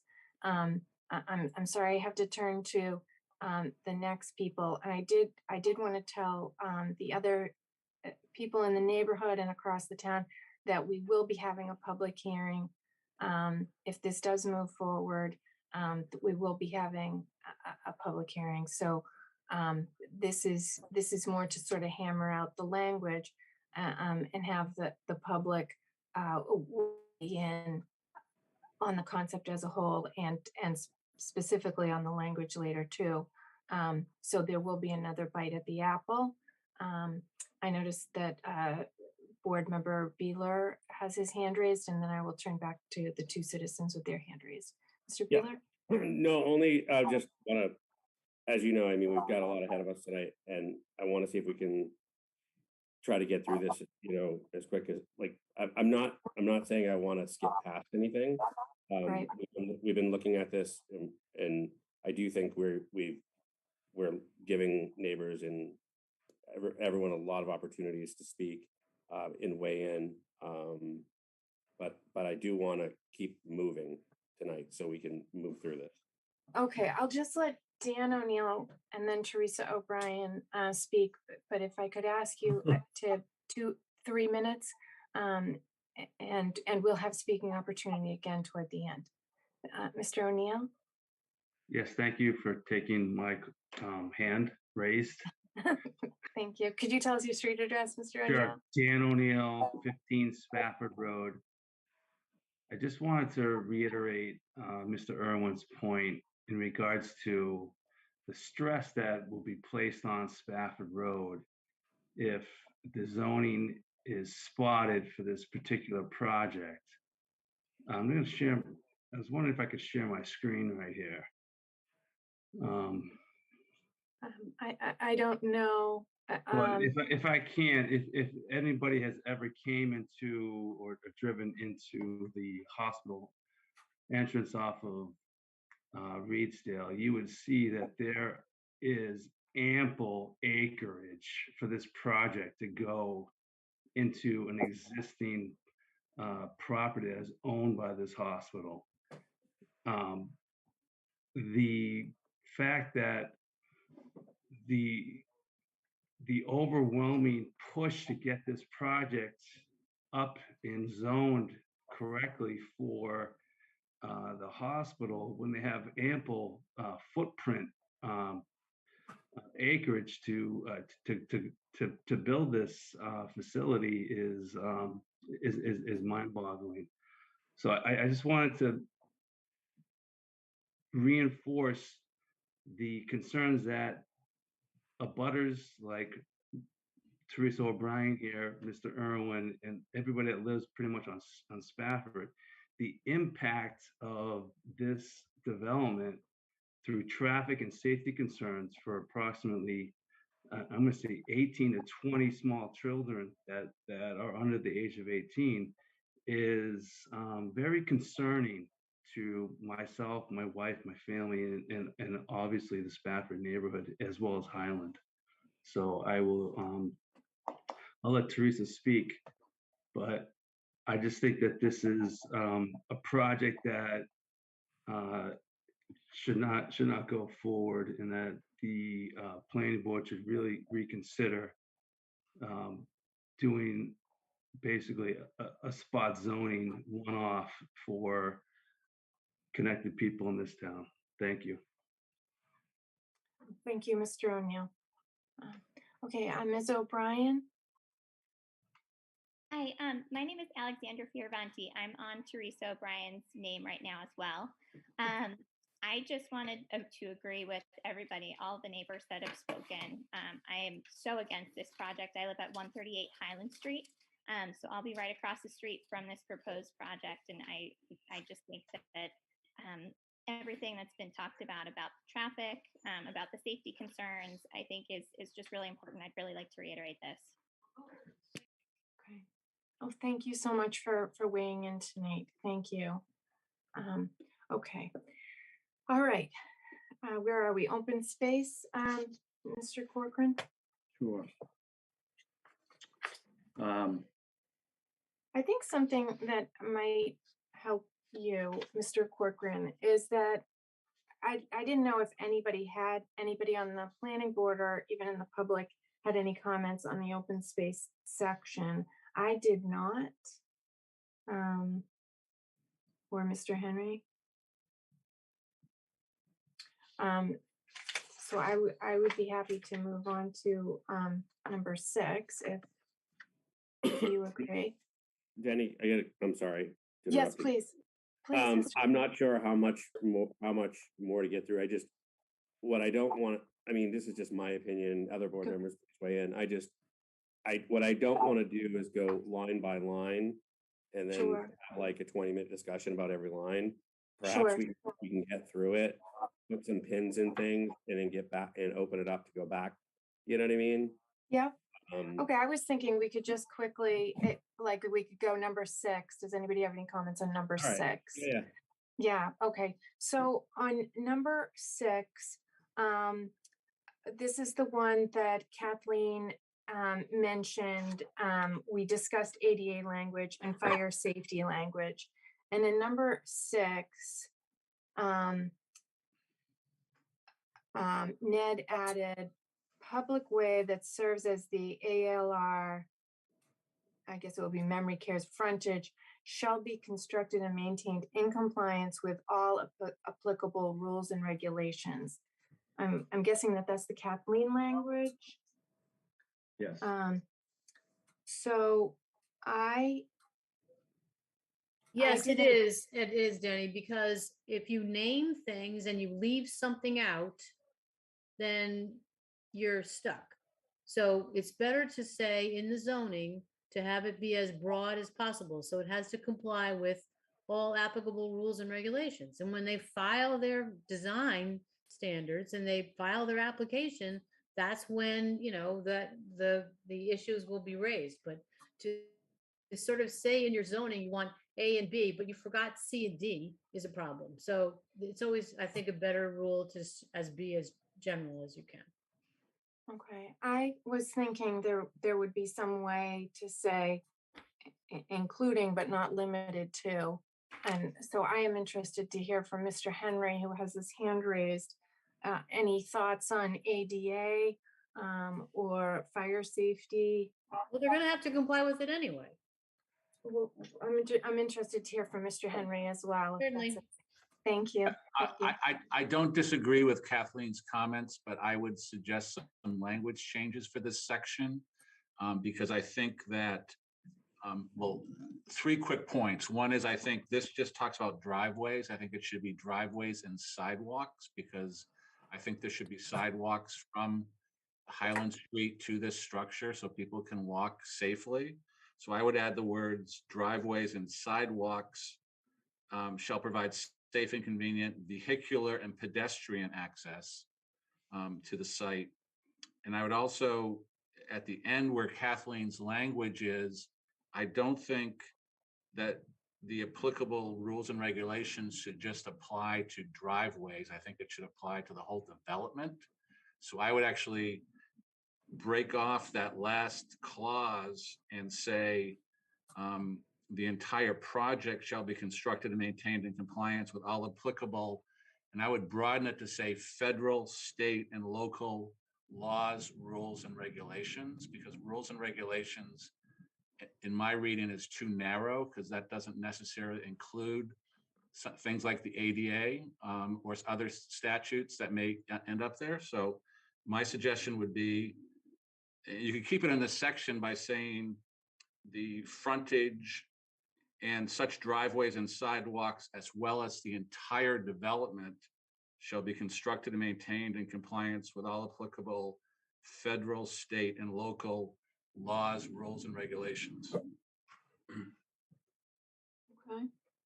And I think they have to do that anyway, so. That sounds good to me. Mr. Corcoran? Just putting Any it in. thoughts? Okay, thank you, Mr. Corcoran. Thank you, Mr. Henry.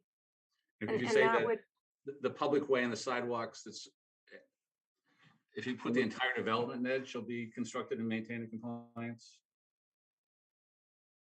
And I think you have to add laws after local, state and local laws, rules and regulations.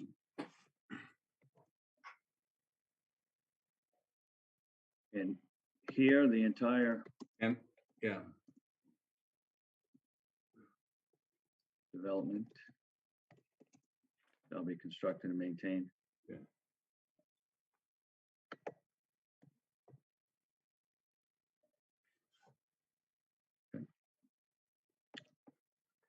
Okay, Mr. Corcoran? Yep. Okay, thank you. I didn't have any comments on parking. I didn't know if anybody else on the board or Mr. Henry did. All set on parking. Okay, and Mr. Corcoran, could you tell us about the changes to the sign section? Yes, and I actually have a little bit of additional change from what I had submitted earlier. I pulled the language from the sign section from the language from the ice house zoning. I think it's the only other bylaw that I'm aware of where there was a specific description of a sign in it. And what I've done is suggest additional, and I'd left some blanks, one for the distance that the sign had to be set back from the road, and maximum height and maximum width. What I'd like to suggest is that the sign would be set back at least 4 feet from the road. It does have to be visible from the road, but it should be set back at least 4 feet. And that the height of the sign would be no more than 8 feet in height, so that it's visible, reasonably visible, and that it should contain no more than 10 square feet. So we think it's going to be either a circular or an oval sign, but it could be a rectangle, but no more than 10 square feet. And that would give us room to do a reasonably visible sign that I don't think would be, would be decent size, but not too large. And then it would be lighted by sort of gooseneck lights that would point down at the sign on each side. It would be only light the sign. It would not be internally lighted. It would not be shedding light out. It would only be, the lighting would have to be focused on the sign itself. Okay. And then it would have to be approved through the town sign review procedures, which would include presentation and recommendation from the sign review committee. And the planning board would weigh in on that? That's right. Planning board actually has a role in that. Okay, but it would in the end be the sign review committee that has the final decision making? On the sign itself, yes. Okay. All right. Did anybody want to comment on that from the planning board? Okay. I do want to comment on the language that was added back on utilities. Okay. Let's move on to utilities if no one objects. I did add back the language that we thought we should add back in. Yeah, so the words "if practicable" were not there before. So I guess I'd rather have that be sort of reversed unless demonstrated to be impractical, because we'd rather have you demonstrate the reverse than, okay.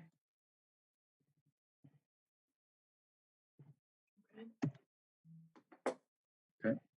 All right. Site design standards. Doug's got his hand up. Oh, Mr. Henry. Sorry. Utilities, I would suggest that section deals with both utilities and stormwater. So I would recommend it should be utilities / stormwater management. So I don't think that's really a utility per se. And I'm not sure if this is the right section, but we heard from a number of the neighbors, or 2 neighbors today, about basement flooding along Highland Street. And so I'm not sure if it goes here or in the design standards, but if there could be language added that stormwater should be designed to mitigate off-site flooding or rise in the water table, I think that would go a long way to comfort the neighbors who have issues on Highland Street. And maybe that Cheryl should go in the design standards.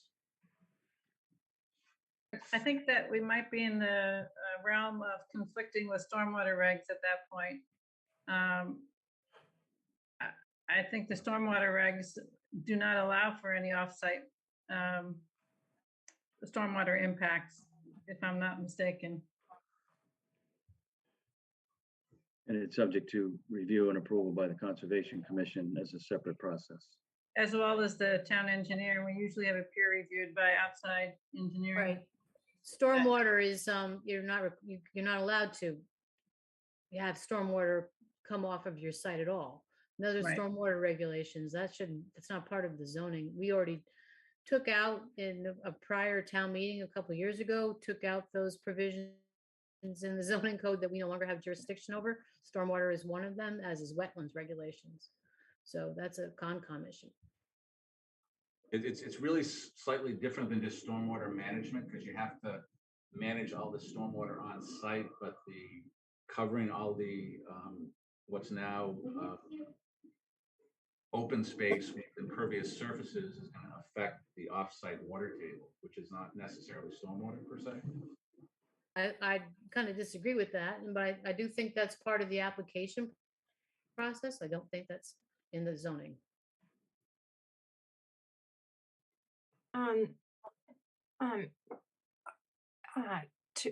Teresa O'Brien and has her hand up, but also Bart Harjazar had wanted to speak during Citizen Speak, and I asked him to speak during the memory clinic discussion. So I feel I should allow both.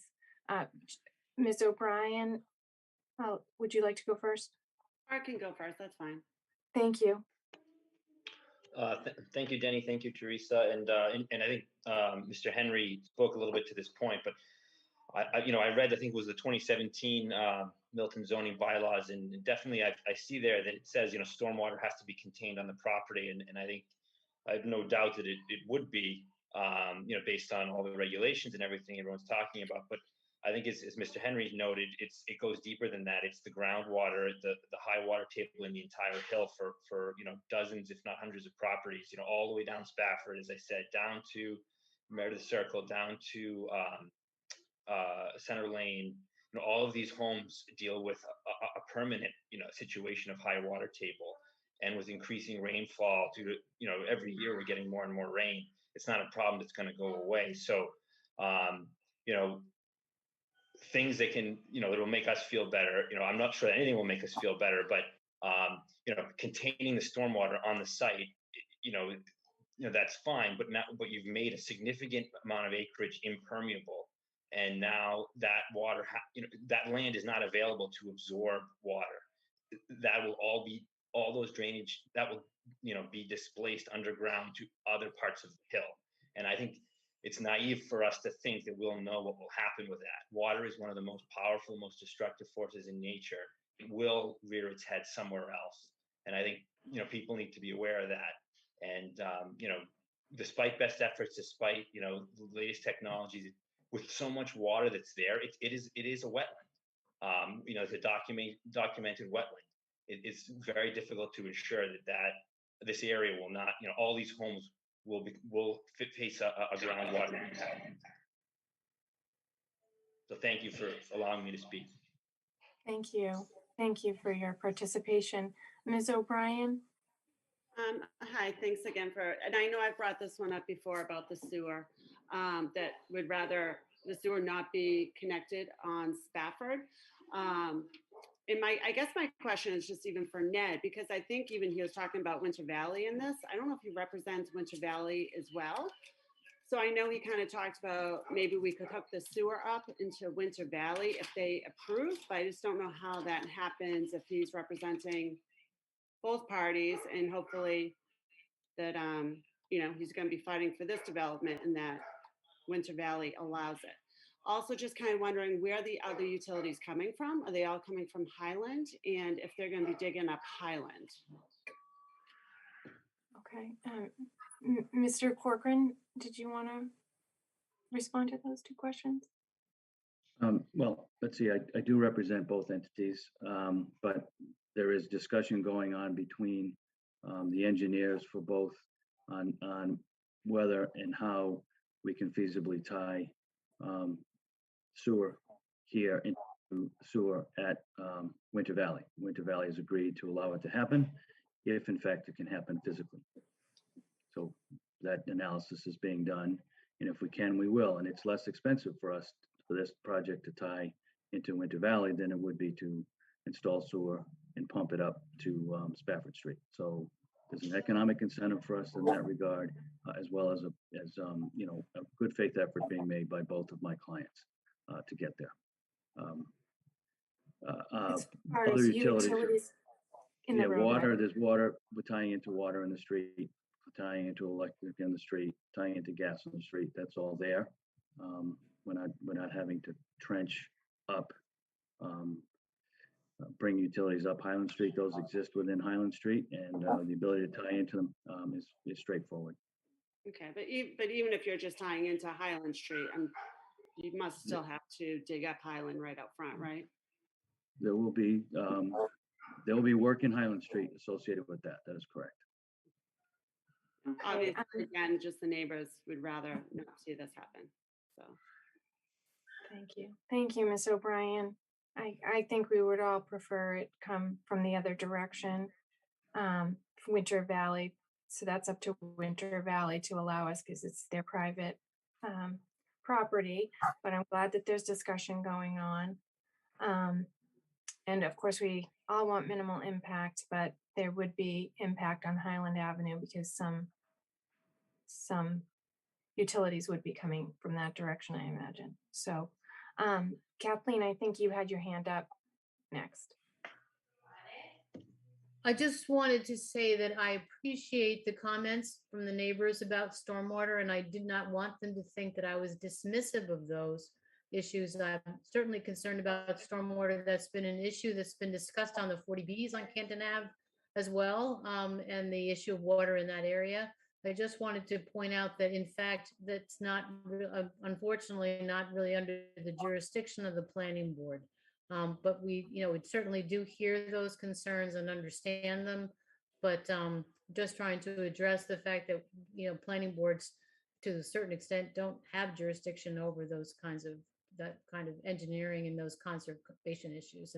But that would be certainly something that would be coming up in any kind of site plan approval under this application, under the zoning. But I thank you for your concerns. I just didn't want to think, I didn't want you to think I was dismissive of them.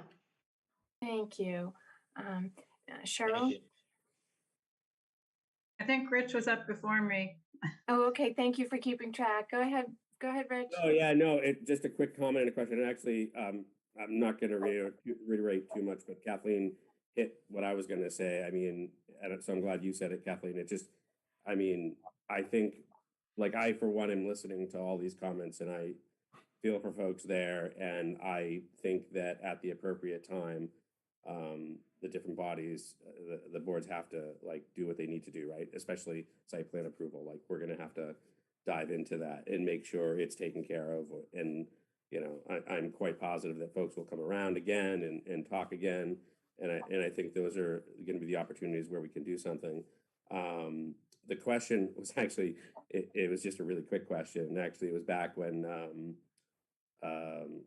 Cheryl, you put in under 9, the central heating and air conditioning shall be used unless demonstrated to be. So is that basically you're just trying to get away from, like, PTAC units in each window? Yes. Okay, perfect. I agree with that. Thanks. Yeah. And I just, thanks to Rich and Kathleen also, I just want to make a short statement for members of the public who may not quite get what some of us are referring to when we say we're talking about the zoning, and we'll be addressing certain things under special permits once they come in. The zoning sets about what can be built and where it can be built, and can put some other standards in place. But there are many other review bodies that get an opportunity to weigh in before permits are issued and construction can begin on any project. And the utilities are a place of particular importance. We have the Department of Public Works that will certainly look at the sanitary sewer and water and fire protection connections, and whether there's capacity in the streets to accept a project of whatever scale is proposed. And the planning board, when reviewing a special permit under application under zoning such as this, will look to our engineering department for their input. And further, we normally look for peer review if the engineering department needs some outside expertise. The applicants will be required at the request of the planning board to pay for peer review for such things as stormwater, traffic, and other engineering. So there's many opportunities for us to have expert input into those very specialized fields.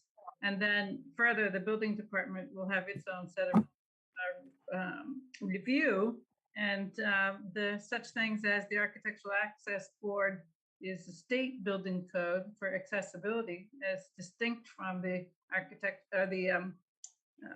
the ADA, which is civil rights legislation for accessibility. But the building official will not issue a building permit for a project which does not meet state building codes, which includes the access code. So that's why, and many of these things, including the National Fire Protection and NFPA requirements, all of these things get reviewed at that level as well.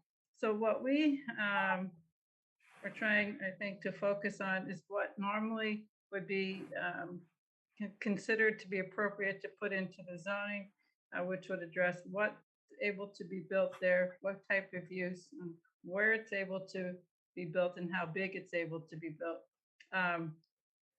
So many of these comments, you know, it might be that no building of this type can be built here, even though the zoning would allow for it, because it can't meet the other technical requirements. But it's not for us to decide that in drafting the zoning.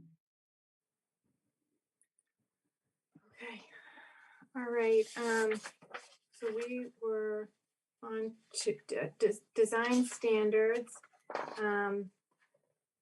Cheryl, I got the sense that he imported all of your suggestions. Yeah, I just, again, can you go right to the top of the design standard?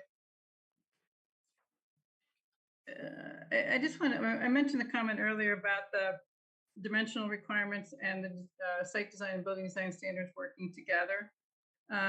And so while there's a minimum setback requirement, there's also an open space requirements. There's requirements here about how one deals with the terrain, how one preserves existing trees and so forth.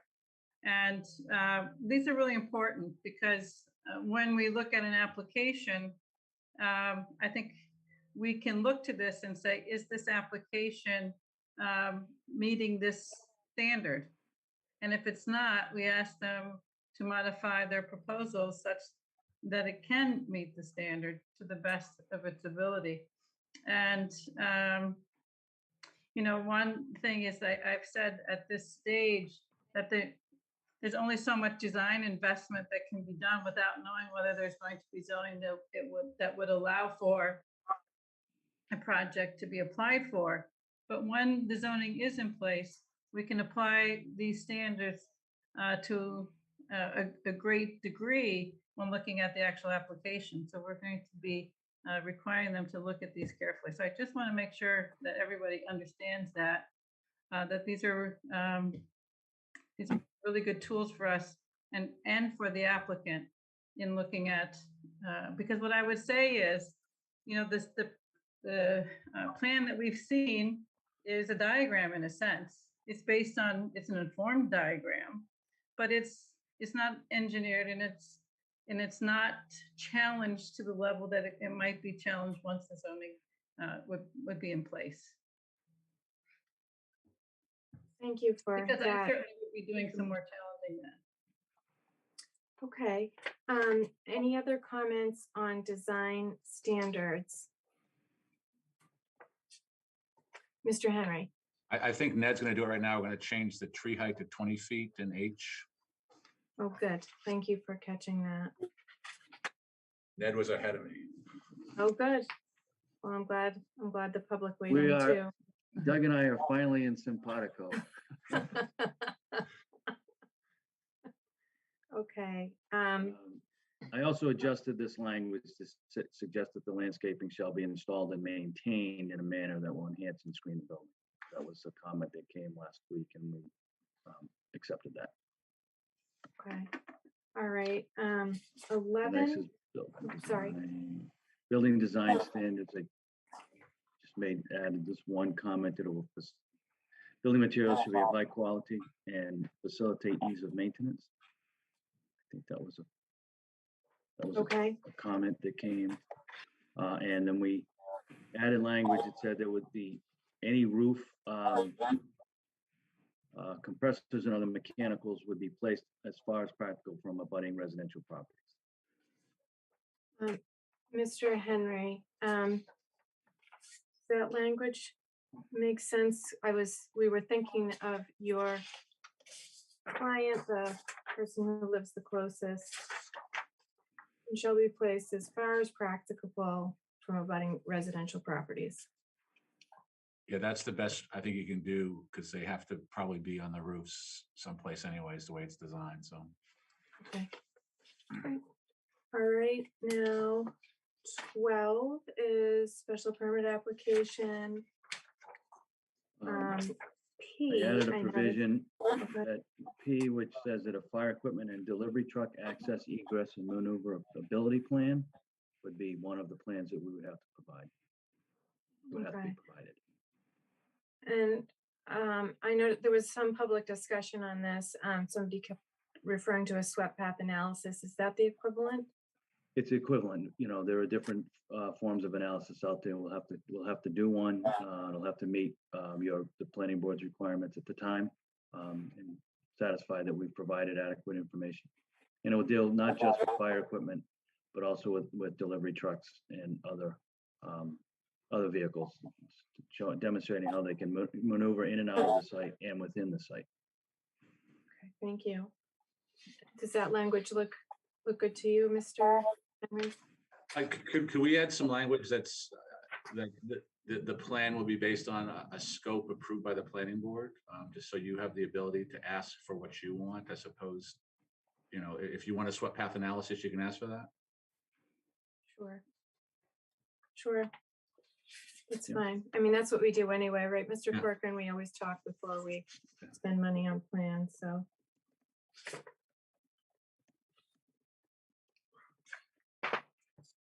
Okay. All right. Affordability. I didn't have any. I did add a landscape maintenance plan. As an Oh, thank additional you. plan. Thank you. And you know what I should have asked for, in addition to a tree preservation plan, a tree inventory.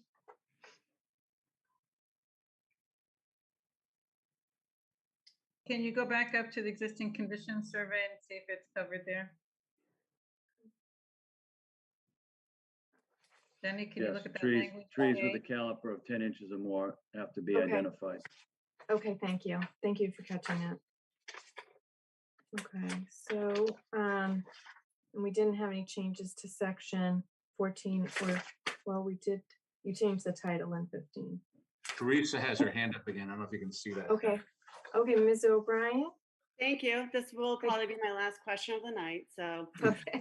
All right, so affordability, I was just curious, because can you just raise the screen a little? I can't read it right now. Whoever is in charge, okay. Yeah. So in affordability, it does say for Milton residents somewhere, when I read it earlier today. Or did you take that out? No, there's a preference for Milton residents. Okay, all right, perfect. So, and that's what I saw. I saw that there in the affordability section, there's a preference for Milton residents. How about just in general for the other 70 beds? Is there any preference for Milton residents? Just because, as dealing with, I've had my parents older and dealing with nursing homes. You can't always get into the one you want. So just kind of curious, if we're saying this is for the town, does the town have preferential treatment in being accepted?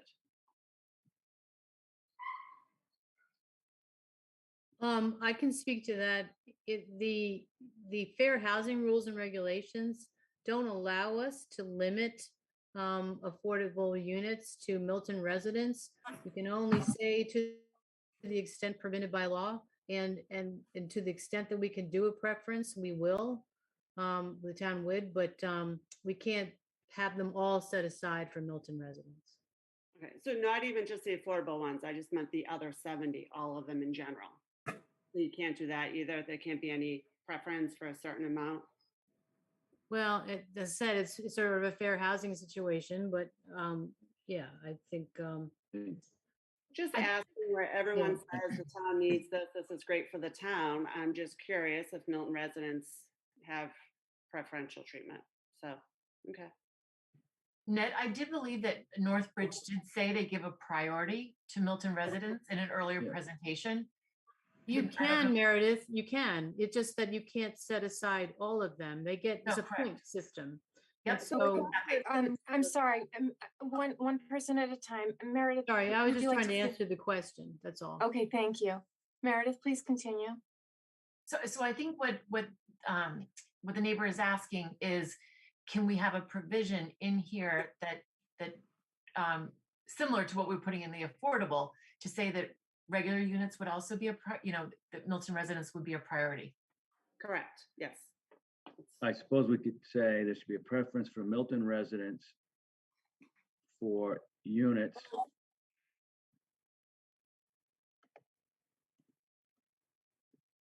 including the subsidized units insofar as legally permissible. I think that broadens it. Yeah. That sounds fair.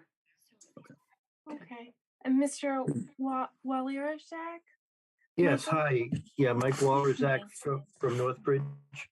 I just want to let you know, I mean, I've actually developed for Benchmark Senior Living, for Atria Senior Living. This is my third company in over 25 years. And I can say almost across the board that over 50, in some cases as high as 65% of the people that live in this community will be from, within about a 5-mile radius of this property, particularly in a higher density area like Milton.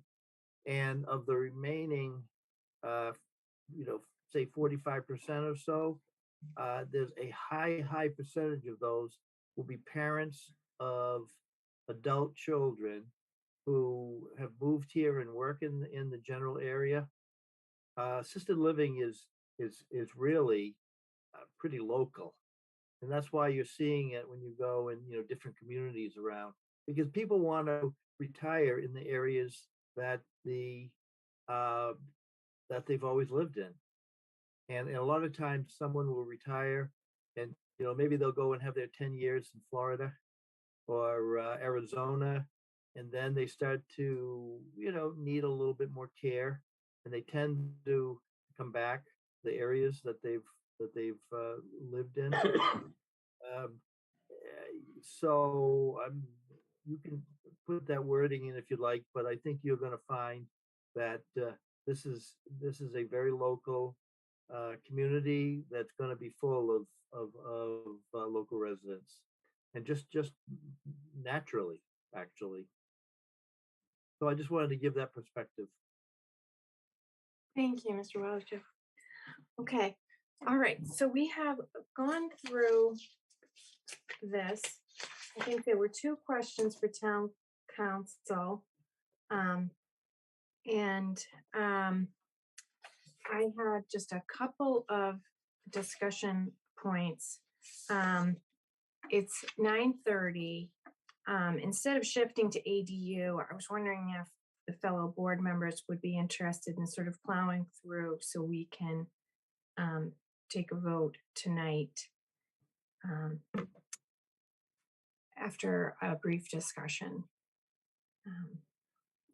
That we could have an ADU discussion on Monday, Tuesday, or Wednesday next week. So you're asking us to go through all of this tonight? We'll which is finish memory fine. care. Yeah, finish memory care discussion, take a vote on memory care, and table ADU to a meeting early next week. Because we were intending to end at 9:00 tonight, but I think this was an Well, important. I don't think that was even remotely realistic, but okay. I agree with you completely. So Jenny, just to kind of walk through a little bit of the mechanics of this, the advertising deadline. So if we want to have a public hearing on the 16th, if there's a vote on this article tonight and the planning board votes to kind of take it to a public hearing, we'll be all set on this one. You know, the deadline to run an ad in the Milton Times for next Thursday's edition, which would need to be the first of 2 editions it needs to run in, that deadline is midday on Tuesday. Oh, So, you know, I can, we can submit an ad that kind of, says we're going to have a public hearing on 2 articles, and, I just, I see. Okay, I'm sorry. I thought we had to submit the article on Thursday. I didn't realize it had to be printed on Thursday. So it needs to be submitted on Tuesday. if you want to have a public hearing on the 16th on any article, that article's language needs to be final on the day the first ad runs, on the 2nd. So I would say that right now, my understanding is we are reviewing the draft that Kathleen has been working on. If we set a meeting on Monday and focus on that draft and take a vote on Monday, that would provide adequate time, Tim? Yes. So that would be my suggestion. Okay. I would like to talk for at least 5 minutes after we talk about memory clinic and work that out. But I think that that's the best direction to go, because I think I'm seeing double at this point. So I'm not going to be much help in that discussion if we keep going. But let's finish the memory care discussion. If we're all in agreement. Meredith. Denny. Yes, Rich? Yeah, you got a hand raised. Oh, I'm so sorry. No, it's Oh, all right. Mr. Chuccello. Tony? Yes, thank you. If now is the time, I'd be happy to speak for a minute or two on the memory care article. Is this appropriate? Yes. Thank you very much. So Anthony Cicchello, town meeting member from Precinct 4. I live at 55 Houston Avenue.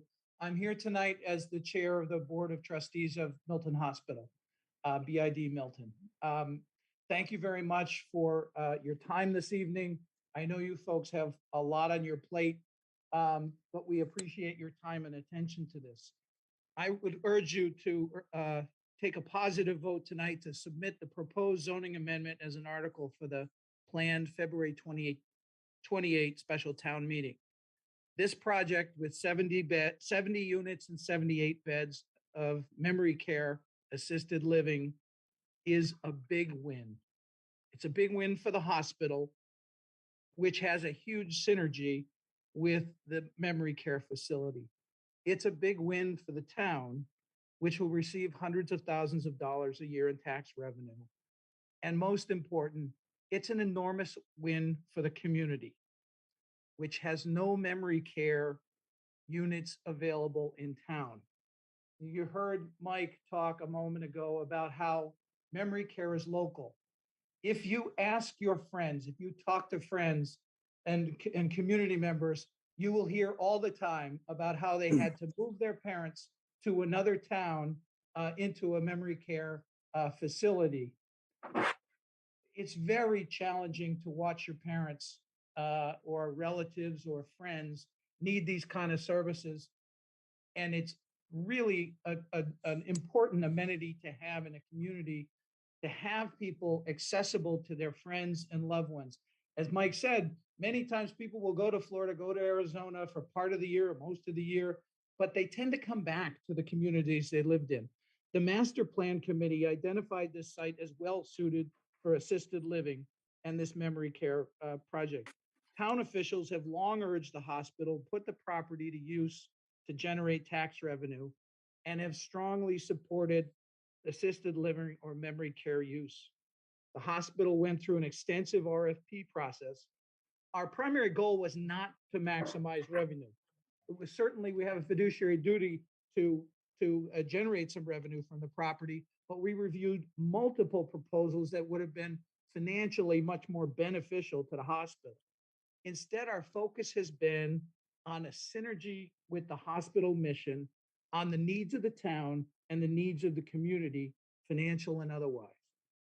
A big focus of what we looked at throughout that process was to partner with a quality developer that would be a quality owner and a quality operator that would build a long-lasting relationship with the hospital and the community.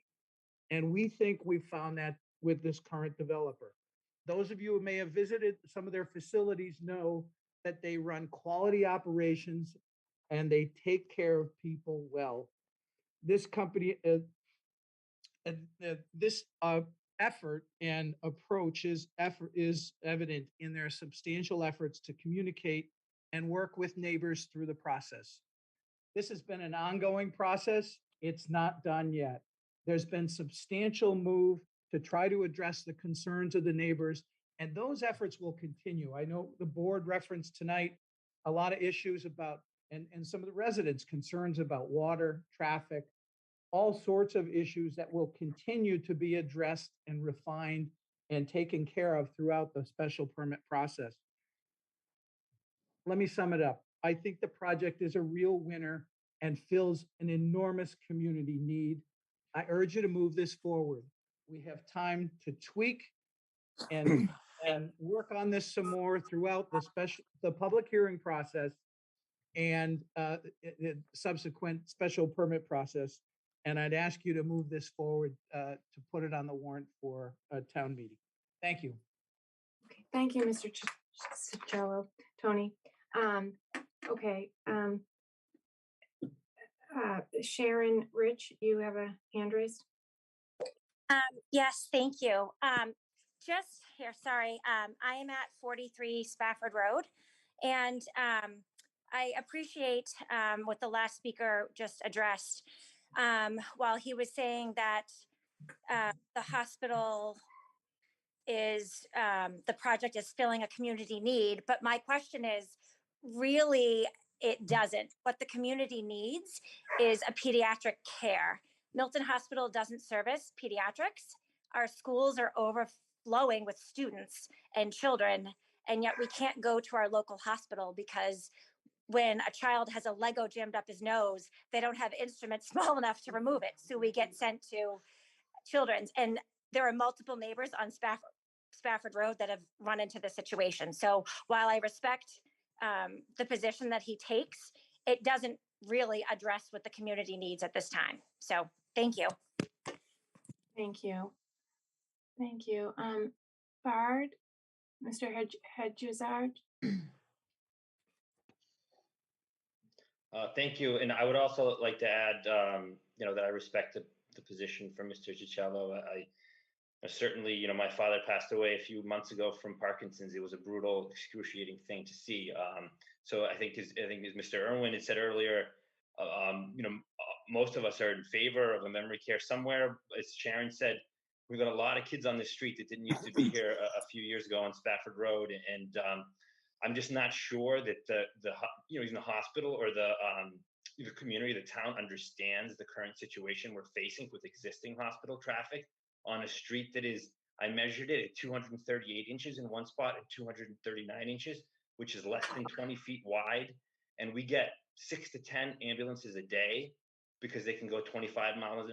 This is not emergency. They can go 25 miles an hour, the speed limit up Spafford, which is faster to get from the back to the front, or shuttle buses from St. Elizabeth's, because you can only go 15 going up the main entrance, but you can go 25 to 30. 30 is tolerated on Spafford, and Spafford is perfectly straight, it's perfectly smooth. But guess what? The Milton zoning bylaws say the minimum width of a parking lot aisle is 20 feet. We're not even a parking lot aisle, and we're getting trucks and ambulances and everything all day long jammed into this one spot. You want to put a memory care facility, which I agree is a noble cause, but it just seems like it needs more planning to understand.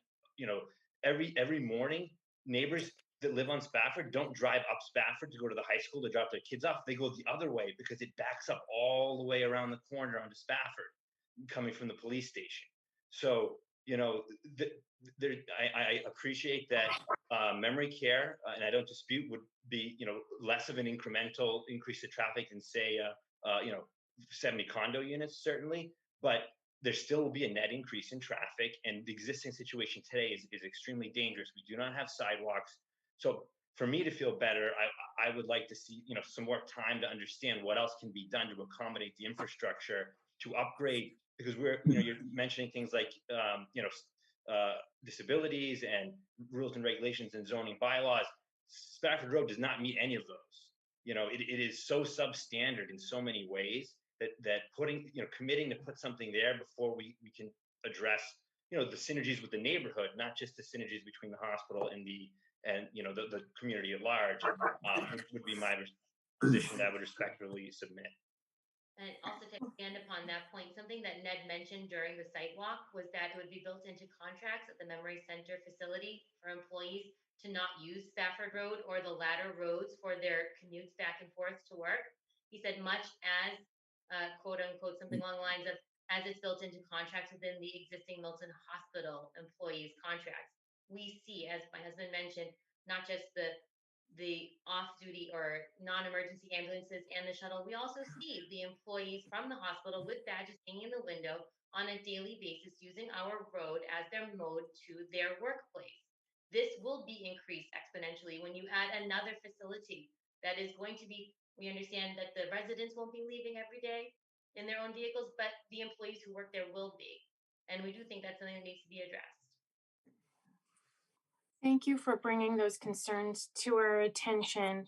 There was a lot of new people on the call with a lot of new concerns that we hadn't heard tonight.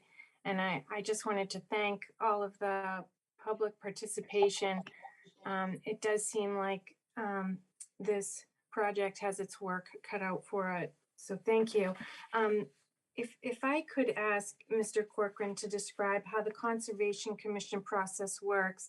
I ask because I noticed the pavement covers 2 streams, and I'm just wondering what the proponent is planning to do as far as potential conservation give-back areas or special mitigations for paving over 2 streams. And if you could explain to us how the conservation process works, because the planning board does not really get to weigh in very much, but it's important for us to understand how that is going to work as far as the site is planned. Thank you. I think I can give a quick general overview. I mean, a lot of it's going to get into the details, which have not been developed yet.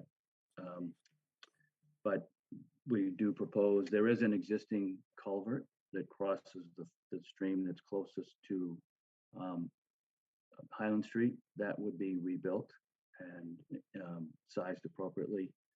There's a second crossing over the rear stream. We would need permission to build a second culvert for that. We would anticipate that we would get that.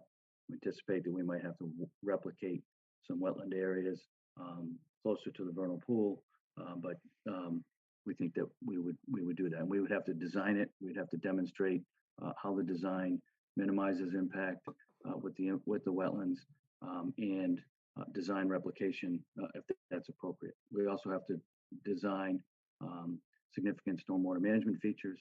Have to demonstrate how they comply with state and local bylaw laws and environmental regulations and bylaw with respect to stormwater management and how we handle water completely. That's really within the purview of the Conservation Commission, and that would be a parallel path. We would need a special permit from the planning board under this bylaw. We'd need an order of conditions authorizing the work to be done with the Conservation Commission. Beyond that, I can't begin to get into the details of what that would look like. We haven't gotten permission to sample the soils because that order that authorized us to take some test pits was appealed.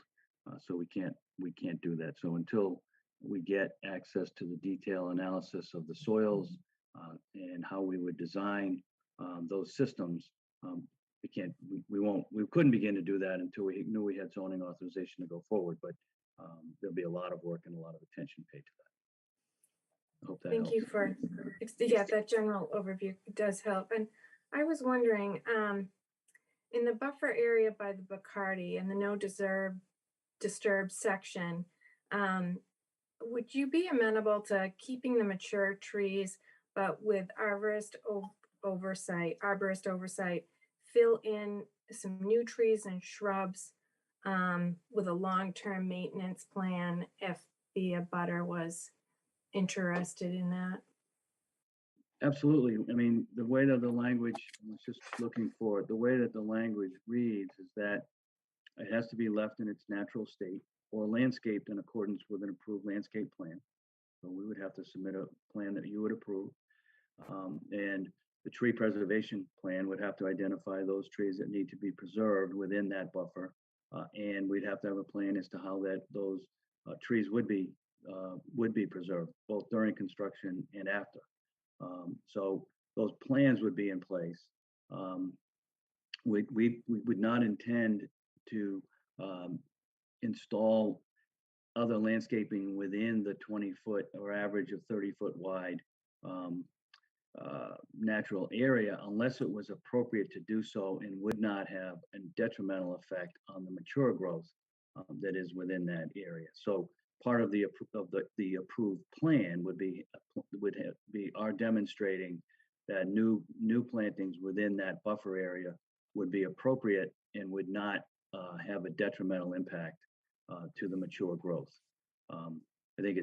I think it's more likely that new plantings, new landscaping would be installed between the buffer area, that natural buffer area, and the building and itself. So that the submittal requirements require that type of a plan. They require the landscape, the tree preservation plan. They require the landscape maintenance plan, and so these two sections work, sympathetically with each other. Okay, thank you. Didn't know if any other planning board member had any questions or comments before putting this to vote.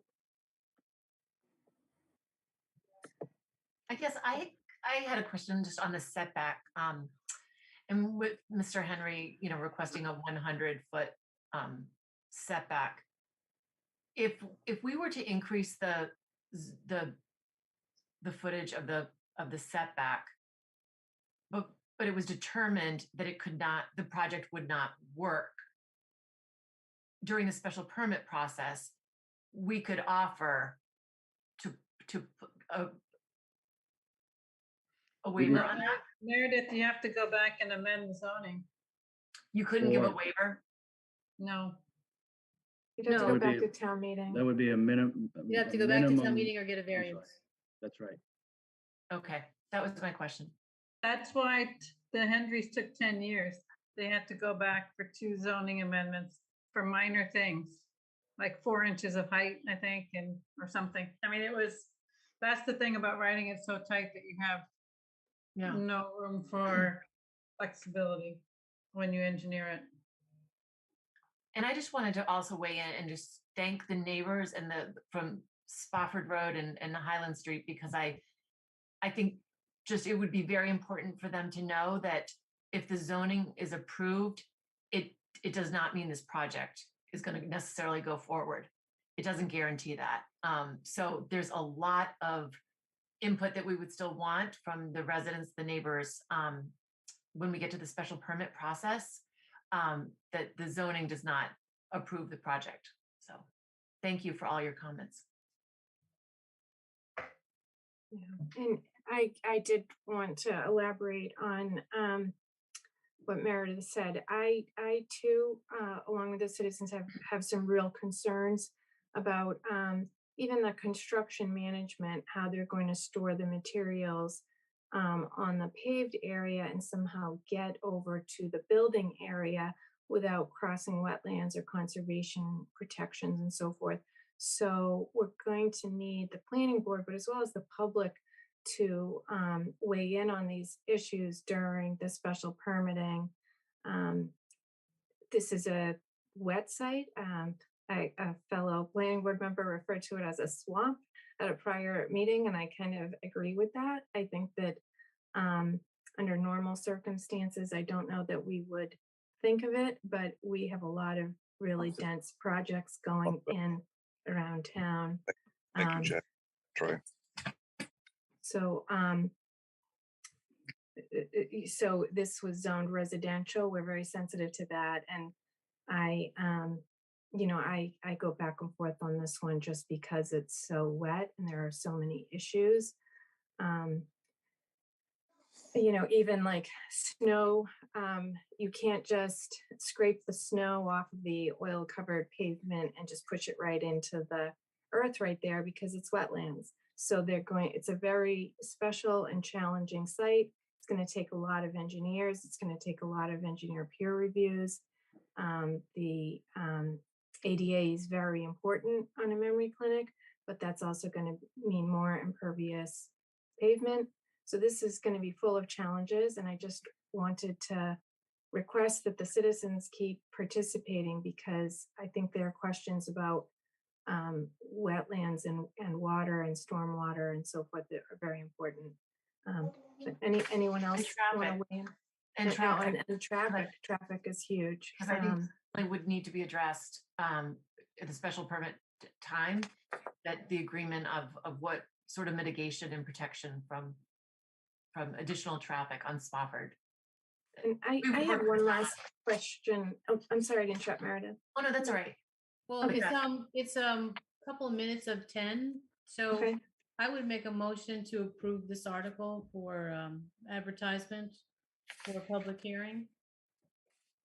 So are we doing that, or are we actually making a motion to submit it to the select board for consideration for the February 28th special town meeting? Oh, yeah. I think that's the correct motion. Okay. I would make that motion. I'll second. Okay, all in favor, Kathleen, Yes. Cheryl, Yes. Rich Beeler, Yes. Meredith Paul, Yes. okay, Denny Swinson. It's in my craw because it is a swamp. But I am hopeful that we can work through a lot of these issues through the engineering and special permitting phase. And if we can't, that we will be able to decline it at that point. So in the end, I'm voting okay for the zoning. So just so the board and everyone kind of watching at home understands kind of what the process going forward here looks like. So the warrant closes on December 2nd. So this article will be submitted to the select board for inclusion on the warrant. We've discussed with them on a staff basis that what the schedule that the planning board is looking at, is, and that this language is substantially kind of worked through, but still may have some issues that are worked out in a public hearing. So they get that. The language isn't final until the planning board votes at the public hearing to recommend to town meeting that town meeting votes for this article. That's what happens at the public hearing. So the select board has expressed its willingness to reopen the warrant for minor revisions or tweaks that come out of the public hearing. So just because there's a vote to include it on the warrant so that the warrant can kind of get moving. But there are opportunities. The public hearing is a meaningful opportunity for discussion and editing of the article. So the select board has expressed its willingness to engage in that process, and that'll be ditto for the ADU article. So. And I don't know if you mentioned this, but the planning board takes a vote at the end of that process too. Yeah, so in order, the planning board needs to make a recommendation on zoning. And so that's typically, at the public hearing, the board will vote to recommend, the town meeting pass an article. And that kind of, that goes to the warrant committee, that goes into the warrant, and that kind of represents one of the planning board's obligations under 48 to make a recommendation to town. So Tim, excuse me, Denny, may I ask a question of Tim? Yes, please. Is that also the time when the planning board makes its opinion known about whether we believe that this is zoning that requires a simple majority rather than a supermajority at town meeting? That's probably a good time to do that. I'd have to look into, I'm going to say yes for now, and we'll kind of look into that. I know And- that we're required to make or to provide an opinion on that or make a suggestion. I just don't remember who it goes to. Who, so, that'll go to the moderator through town council, just to kind of, so everyone has a look at it, and we kind of all have an understanding going into the meeting. So we'll, now that we've got language that's, again, substantially worked up, we can kind of do the evaluation, based on recent legislation about possible vote, for certain, articles. So we will, we'll do that, and we'll get the planning board all the information they need. Thank you. and then when will this be posted? Sorry, Denny. Go ahead. One more. When will this be posted on the town website if members of the public want to have a look at the language that's voted? Julie, are you going to be in the morning? It'll be up tomorrow. Yes, I will be in. I'll post it tomorrow. Thank you very much, Julia. So just so I know, Ned has been kind of working through a document on the screen. Is this the document that we're talking about? So Ned can send this to me and we'll post it. And please send it to us. I'll send it to all of you. I'll send it out this evening to all of you. And I'll send it to everyone, same as I did the last one. It'll be a clean document. People obviously will want to go through it to make sure it's consistent. But I'll send it tonight. Thank you, Mr. Corcoran. Thank you all. And thank thank you to all of the abutters. This is, I know, a difficult time for all of us, but we're working hard. And thank you, and thank you, both parties for continuing to talk. I do look forward to seeing improvements to the buffer line and to the article through the public process. So thank you all for your participation. Can I just ask one quick question before we hang up? Yes, please. Sorry. So when do we get to speak again? When do the neighbors, all the abutters, when? That will be the December, what do we say, 12th meeting? 16th. 16th, December 16th will be the public hearing, and we'd love to hear from all of you then.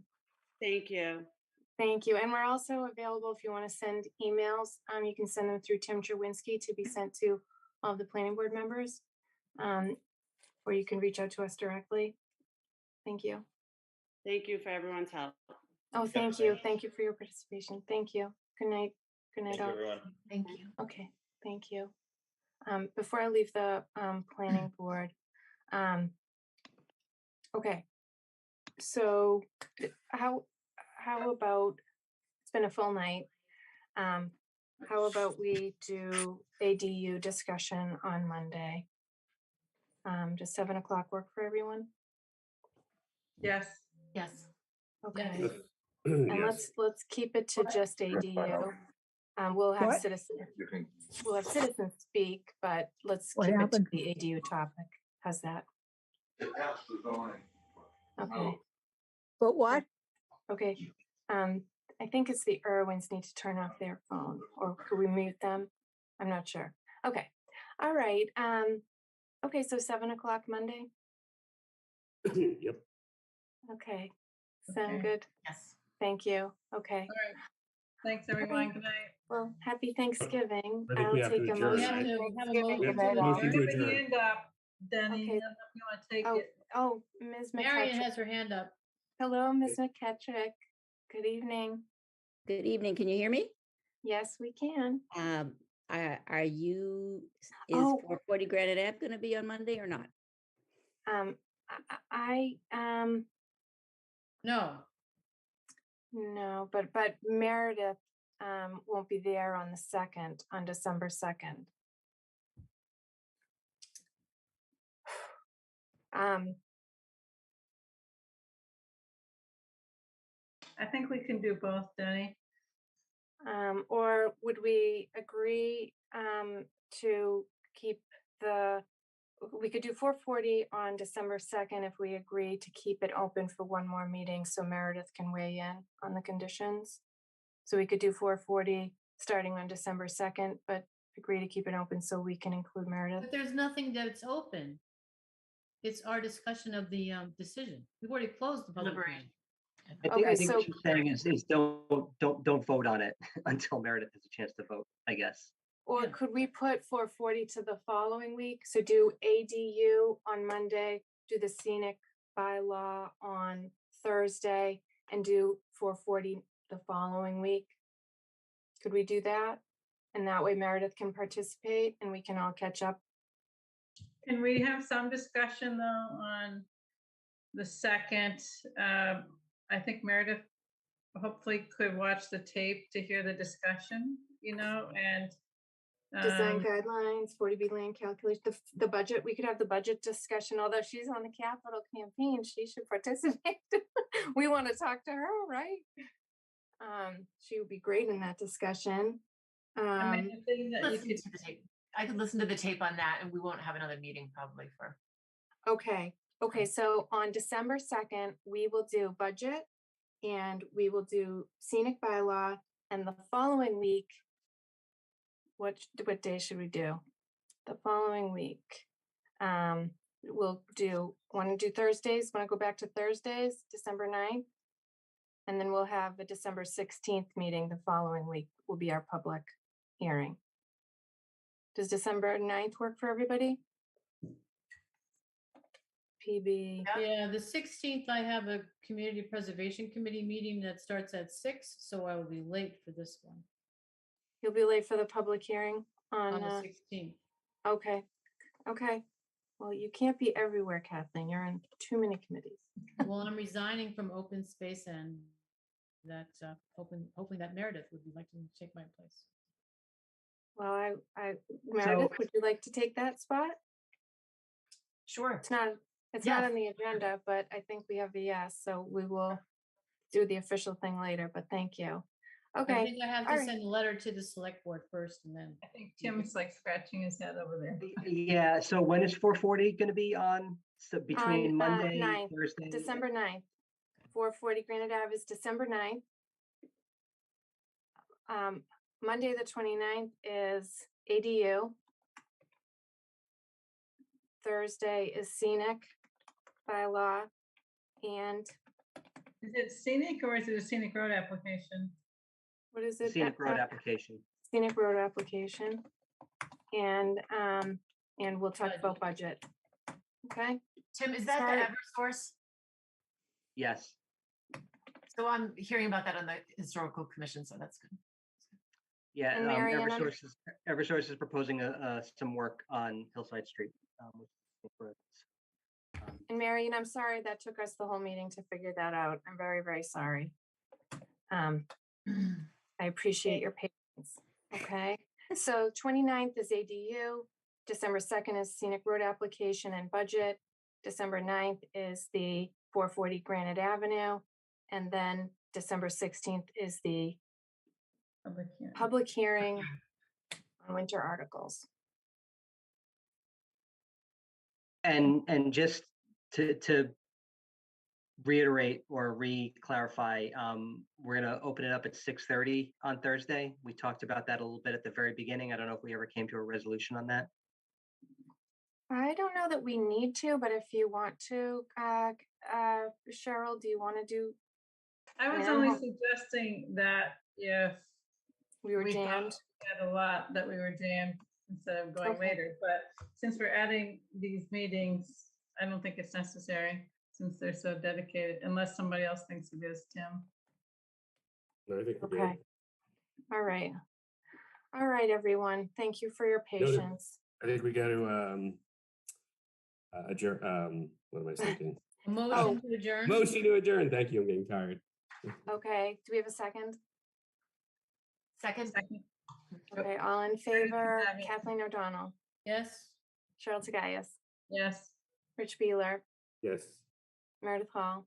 Yes. Denny Happy Swenson. Thanksgiving, everybody. Yeah. Happy Thanksgiving. Happy Thanksgiving. Thanks, Good night. everyone. Good night, Tim. Good night, everybody.